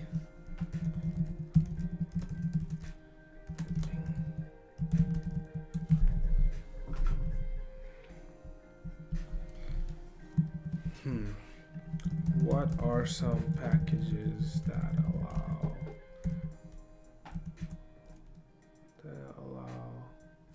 to edit videos programmatically in Python? Let's see.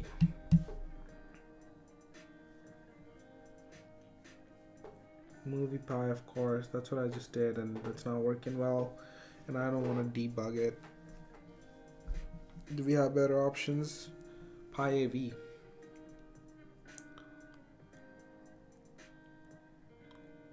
OpenCV, don't really want to do that. I could try PiAV though.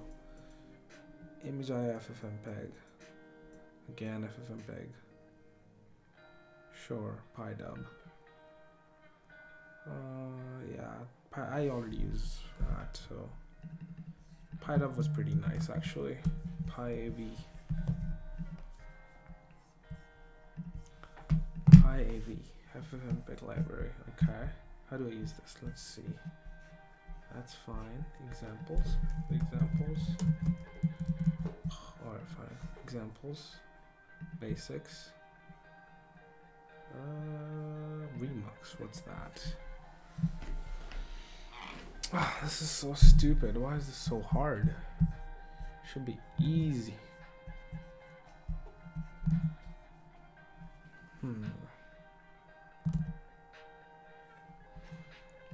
I mean,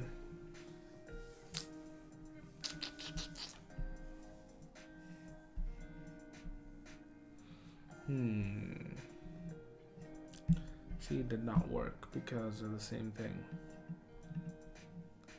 Extras. Must be on time. Da da da da da. That's stupid.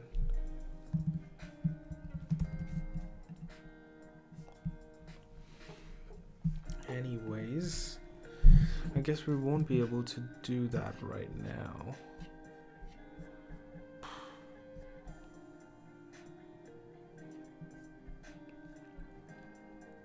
That sucks.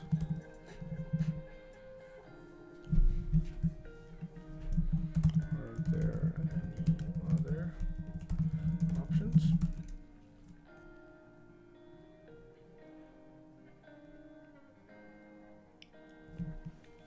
Jaiza PiTube.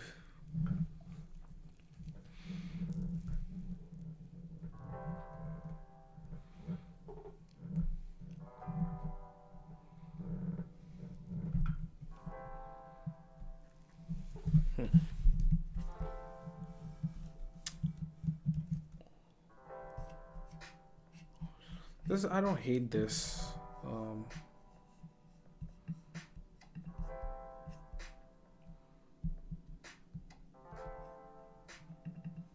Trim, da da da, create filter for first clip, filter second clip, first clip, second clip. If I knew more about how FFmpeg worked, maybe I would be more down to see how to actually get everything working together. But I don't want to learn Python necessarily. Oh, sorry, learn FFmpeg necessarily. Editing video with Wasm.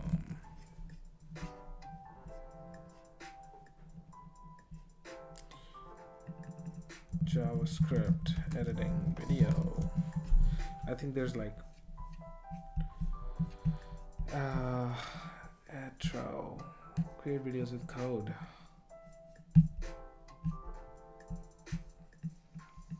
It works through Canvas. For the browser. Very interesting.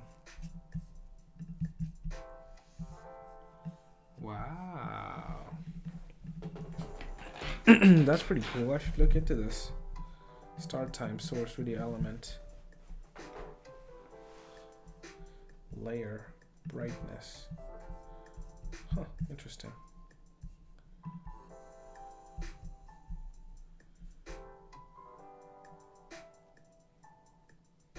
Set clips.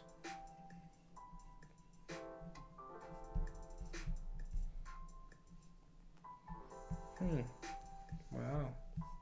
How to build a video editor. Read. Oh, they have a blog?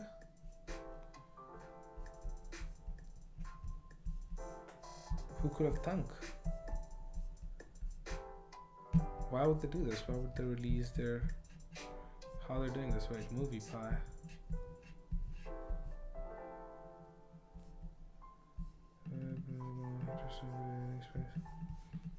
FFmpeg, absolutely. So we could either third-party video editing tools, MoviePy. Da da da da da. Again, pretty tough conclusion that was. If you wanted to build a high-quality video editing software that could challenge from today's video editing giants, it had to be done in such a way that it gives most freedom to modify. That also meant that we'd like to need to properly roll up sleeves and long build cycle. Every startup's worst nightmare. Absolutely. And that is exactly what we did. We choose C++ as a programming language to build our rendering logic. It really gives us opportunity to dig into many of the lower level details of the video editing specifics that previously were not available to us, to name a few.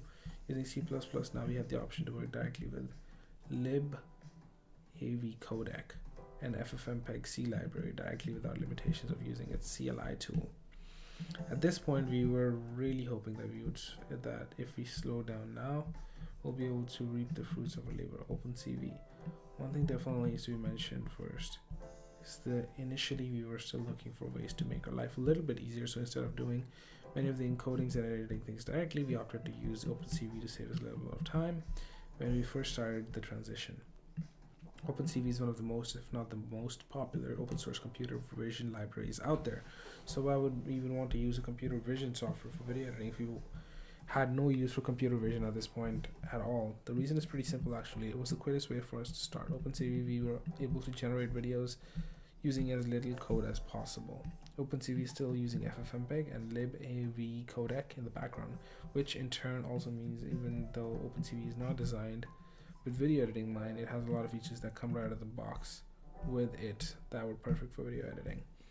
We have been using OpenCV for a good 4 or 5 months, right up to our trip to Y Combinator, before finally deciding to part ways with it. There were several reasons for that, of course.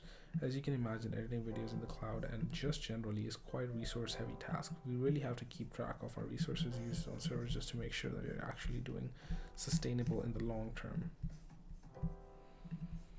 As our user base and server costs keep increasing, we figured the best solution to our growing pain is to ditch OpenCV in favor of working with FFmpeg and LibAVcodec directly. We have mentioned LibAV a few times at this point, despite confusing name. It's an open source library for codecs for encoding and decoding video and audio data. LibAVcodec is an integral part of many today's open source multimedia applications and frameworks. The biggest challenges of not relying on OpenCV's toolkit anymore is that it has increased the complexity of our code by a lot. By sometimes you gotta do what you gotta do, friends. We really need to be able to directly process, and this is really startups building out the GUI, OpenGL and WebGL. This makes sense. It is necessarily editing on the front end. If they add images and we collect them on the storage, following users' actions, recipe for instructions for edits that user did. This is a set of instructions for the second renderer. For the original assets, this will contain XY coordinates to where to place text and images and much more. OpenC++ renderer creates a user's video based on this information. Finally, a user gets the result on the front end. In reality, again, this is much harder to achieve than it might sound. Since these are two completely separate renderers, it would be super hard to ensure that what you see is what you actually get. So we decided, instead of trying to render a text, upload the image of the text rendered on the front end as separate assets. Another way, rely on the OpenGL shaders. Okay, this makes sense. Wow, this is crazy.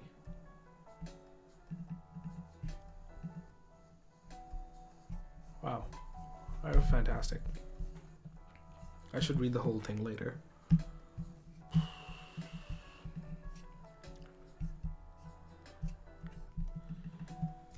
Python FFmpeg C bindings. Why don't they directly bind to the C libraries instead of basically binding to the terminal? That sounds a little stupid.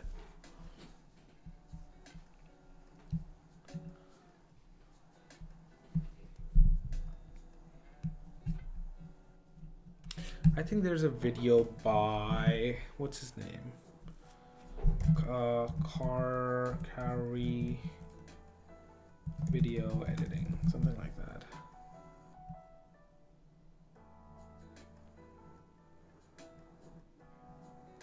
What happened?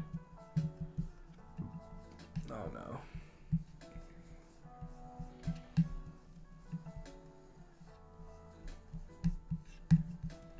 What the fuck? Okay, carry KH auto video edit. He has a video where he automates video editing. What does he use?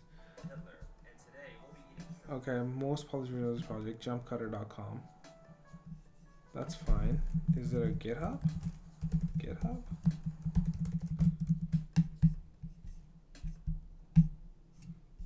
That's stupid. Pricing.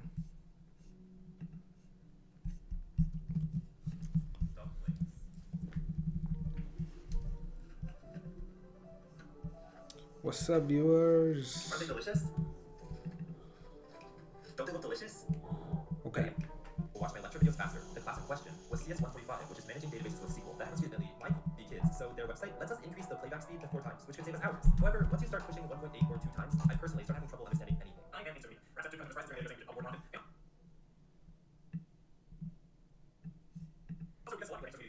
So, playing the video at 1.8 times saves me over 5 hours, but can we do better? Well, analyze this totally real lecture video and tell me if you notice anything. And just keep going, so 4 sounds like death in Chinese. Now we're kind of running out of space here, so let's erase this. You see it? That's right. The lecturer spends many precious seconds erasing the board, listening to questions, or thinking. During these times, they are not speaking, which means we can play faster than 2 times. However, critical information may still be given during these times, so we don't want to cut them out entirely. Now I'm thinking to myself, why don't we just play the parts of the video? I swear to God, if he uses MoviePy, I'm gonna be so mad because that does not work for me at all. Faster playback speed. So let's just do it. In early February, I made it happen. First, I used FFmpeg to split the original video into 1 audio file and hundreds of images. Does not Then I work. set a variable called silent threshold to about 0.04 and analyzed if each chunk of the audio surpassed that threshold or not at any point. I then grouped like with like and contracted the silent chunks by a certain factor and contracted the sounded chunks by a different factor. Just like in my last video, I had to use the Python library PiAV to squish and stretch audio without affecting pitch. PiAV. That's pretty interesting. My bad. The Python is called Audio STM. Audio STM. The fuck is this? Timescale modification procedures. Okay. STM. That's right. I understand. As for the image files, they kind of go along with the ride, so they might have to be dropped or duplicated to stay aligned with the audio. Once that's all done, we'll just use FFmpeg to stitch it all back into a video again. And that's pretty much it. It's a deceptively simple piece of code. Okay, to demonstrate how this works, I'm going to use Jack's Film's video, wow, because it has silent periods, multiple speakers, easily discernible speech, and is short. Alexa, who's your favorite president? George Washington is my vote. Alexa, who's your favorite black president? I don't have an opinion on that. Wow. So what should these silent and sounded speed up factors be? Well, that's completely up to you to decide. Swear to God, you're just triggering my Alexa over there. Why you do this? Alexa, who's your favorite president? George Washington is my vote. Alexa, who's your favorite black president? I don't have an opinion on that. Wow. Alexa, who's your favorite president? George Washington is my I vote. admire Alexa, leaders from all walks of Alexa, life. stop. Who's your favorite black president? I don't have an opinion on that. Wow. Alexa, who's your favorite president?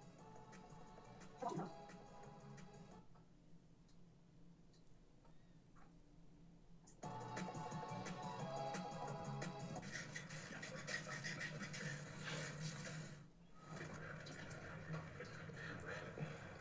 Okay, enough of whatever that was. After toying around, I found the most useful setting to be sounded speed 1, silent speed 1 million, because that's the jump cutter. Say you're hanging out with your friend Jabril's, and you want to impress him with your wit. Hey, come here, Joe. Yeah, hit me. So you guys walking to a bar? The formula ducks. The issue there was that you spent too much time thinking, which makes you seem slow. The jump cutter will fix that by removing the silent parts. Hey, come here, Joe. Yeah, hit me. You guys walking to a bar? The formula ducks. Suddenly, it seems like you came up with a joke on the spot, and your friendship with Jabril's is restored. I feel like this tool could be useful for storytime YouTubers who want to tell a story, but have to pause to think about what happens next. Anyway, hey guys, story time. So this one starts when I was hanging on the monkey bars, and this girl wanted me to get off the monkey bars because she wanted to play. So she jumped up and grabbed my legs, and when she fell down, she pulled down my. Wait, I think they're chasing me. Okay, we gotta go. Why is he having to? As you can see, the jump cutter compressed about 2 minutes of dull footage into 18 seconds of slightly less dull footage. Creating stop motion animation without touching the camera is also pretty simple. Just move your props around, and every time you want to take a frame, clap. The end result is a little noisy, but it gets the job done.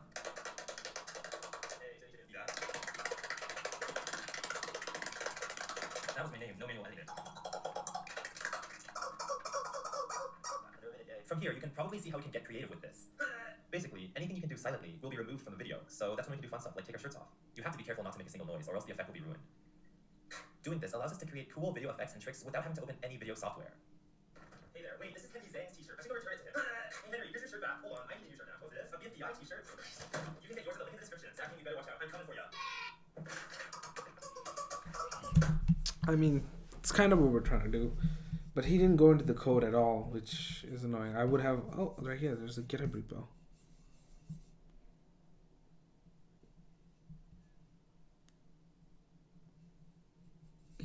Okay, there seems to be a GitHub repo here, so we're gonna go and check it out. The thing is, he writes a bunch of C++ code. Oh no, right here. Okay. He's using subprocessing. Damn it. FFmpeg. Okay, if he can do it, I can do it. Alright, this is what? A couple hundred lines of code. PIL, constant audiotism, numpy, math, Okay, what is he doing? FFmpeg. Parser. What the fuck is a parser?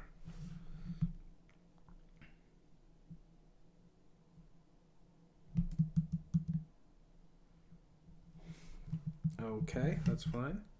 FFmpeg. Let's see how that works. Input file, command, frame quality, command,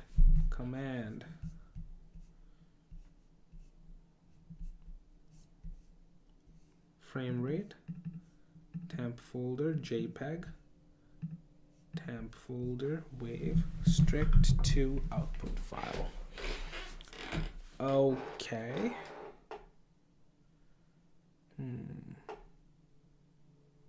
The only problem being, I still don't know how he's outputting the goddamn video.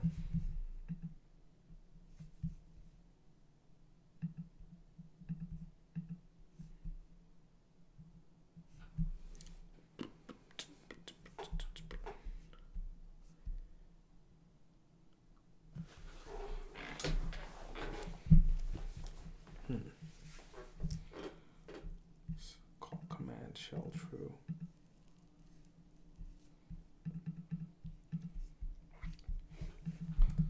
Clip. What the hell? Default.nix.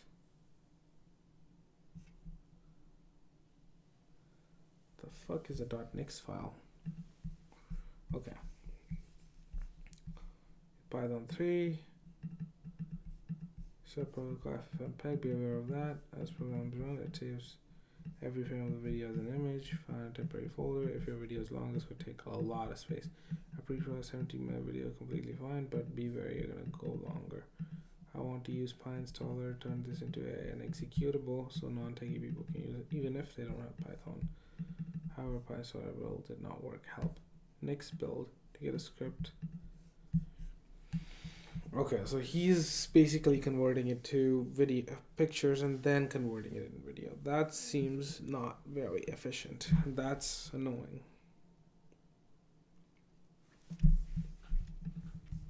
Okay. Alright, it's time to go to sleep soon. See, this is why having your own video editor would be so helpful, because then I can do all kinds of shit.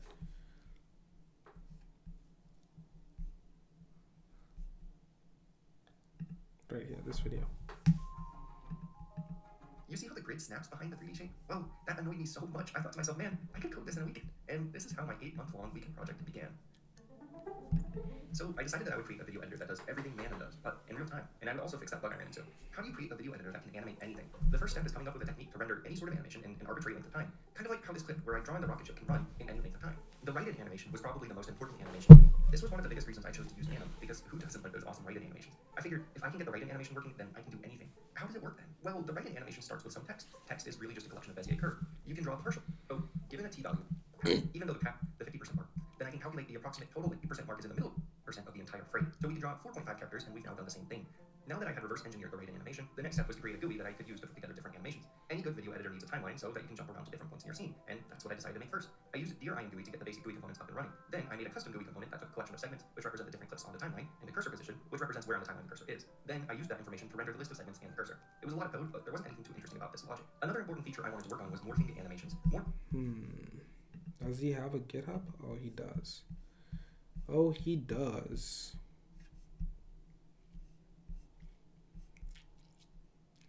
The fuck is he using here? C++, of course. Is he using FFmpeg? I don't know if he is.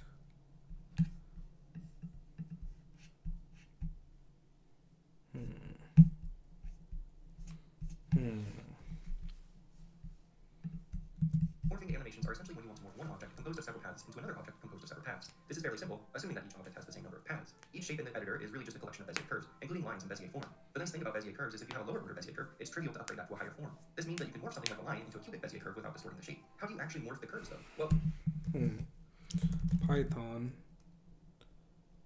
to FFmpeg bindings.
That's crazy.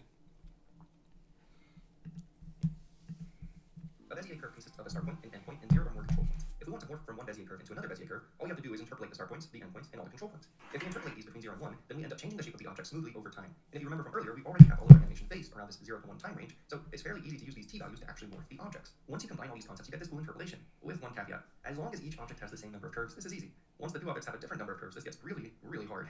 Essentially, if they're composed of different number of curves, you need to split the smaller object up into a larger number of curves until it equals the same number as the larger object. This gets even more complicated because you want to make sure these splits are spaced somewhat equidistantly, otherwise the animation will look very strange. I delved into several different techniques while doing this and ended up settling on a math trick that would just evenly distribute the number of splits along each curve. Maybe I'll go into greater depth in another video about this technique, but for now, we'll move on. I continued adding several other features, and around this time I saw a video by Artificial showcasing his animation creation tool. His tool supports audio waveform previews, and I thought that would be a neat addition. I decided to see if I could add one to my editor, and it was surprisingly easy. Audio waveforms are very simple. They're just a collection of samples of audio over a discrete time period. If we use WAV files, then we can simplify our life since a WAV file is uncompressed and represents the waveform exactly. For example, if you create a C structure that looks like this, then you can literally just read a WAV file into this structure and you have your waveform. To display this waveform, we can use all the different pieces of data here to draw a graph that represents discrete time steps on our timeline. The sample rate tells us how many samples are. Alright, I'm pretty tired. I'm gonna end this team. I'm gonna end the stream right here. Not a super productive one, but nonetheless, it was good to do it and just kind of put my thoughts out there.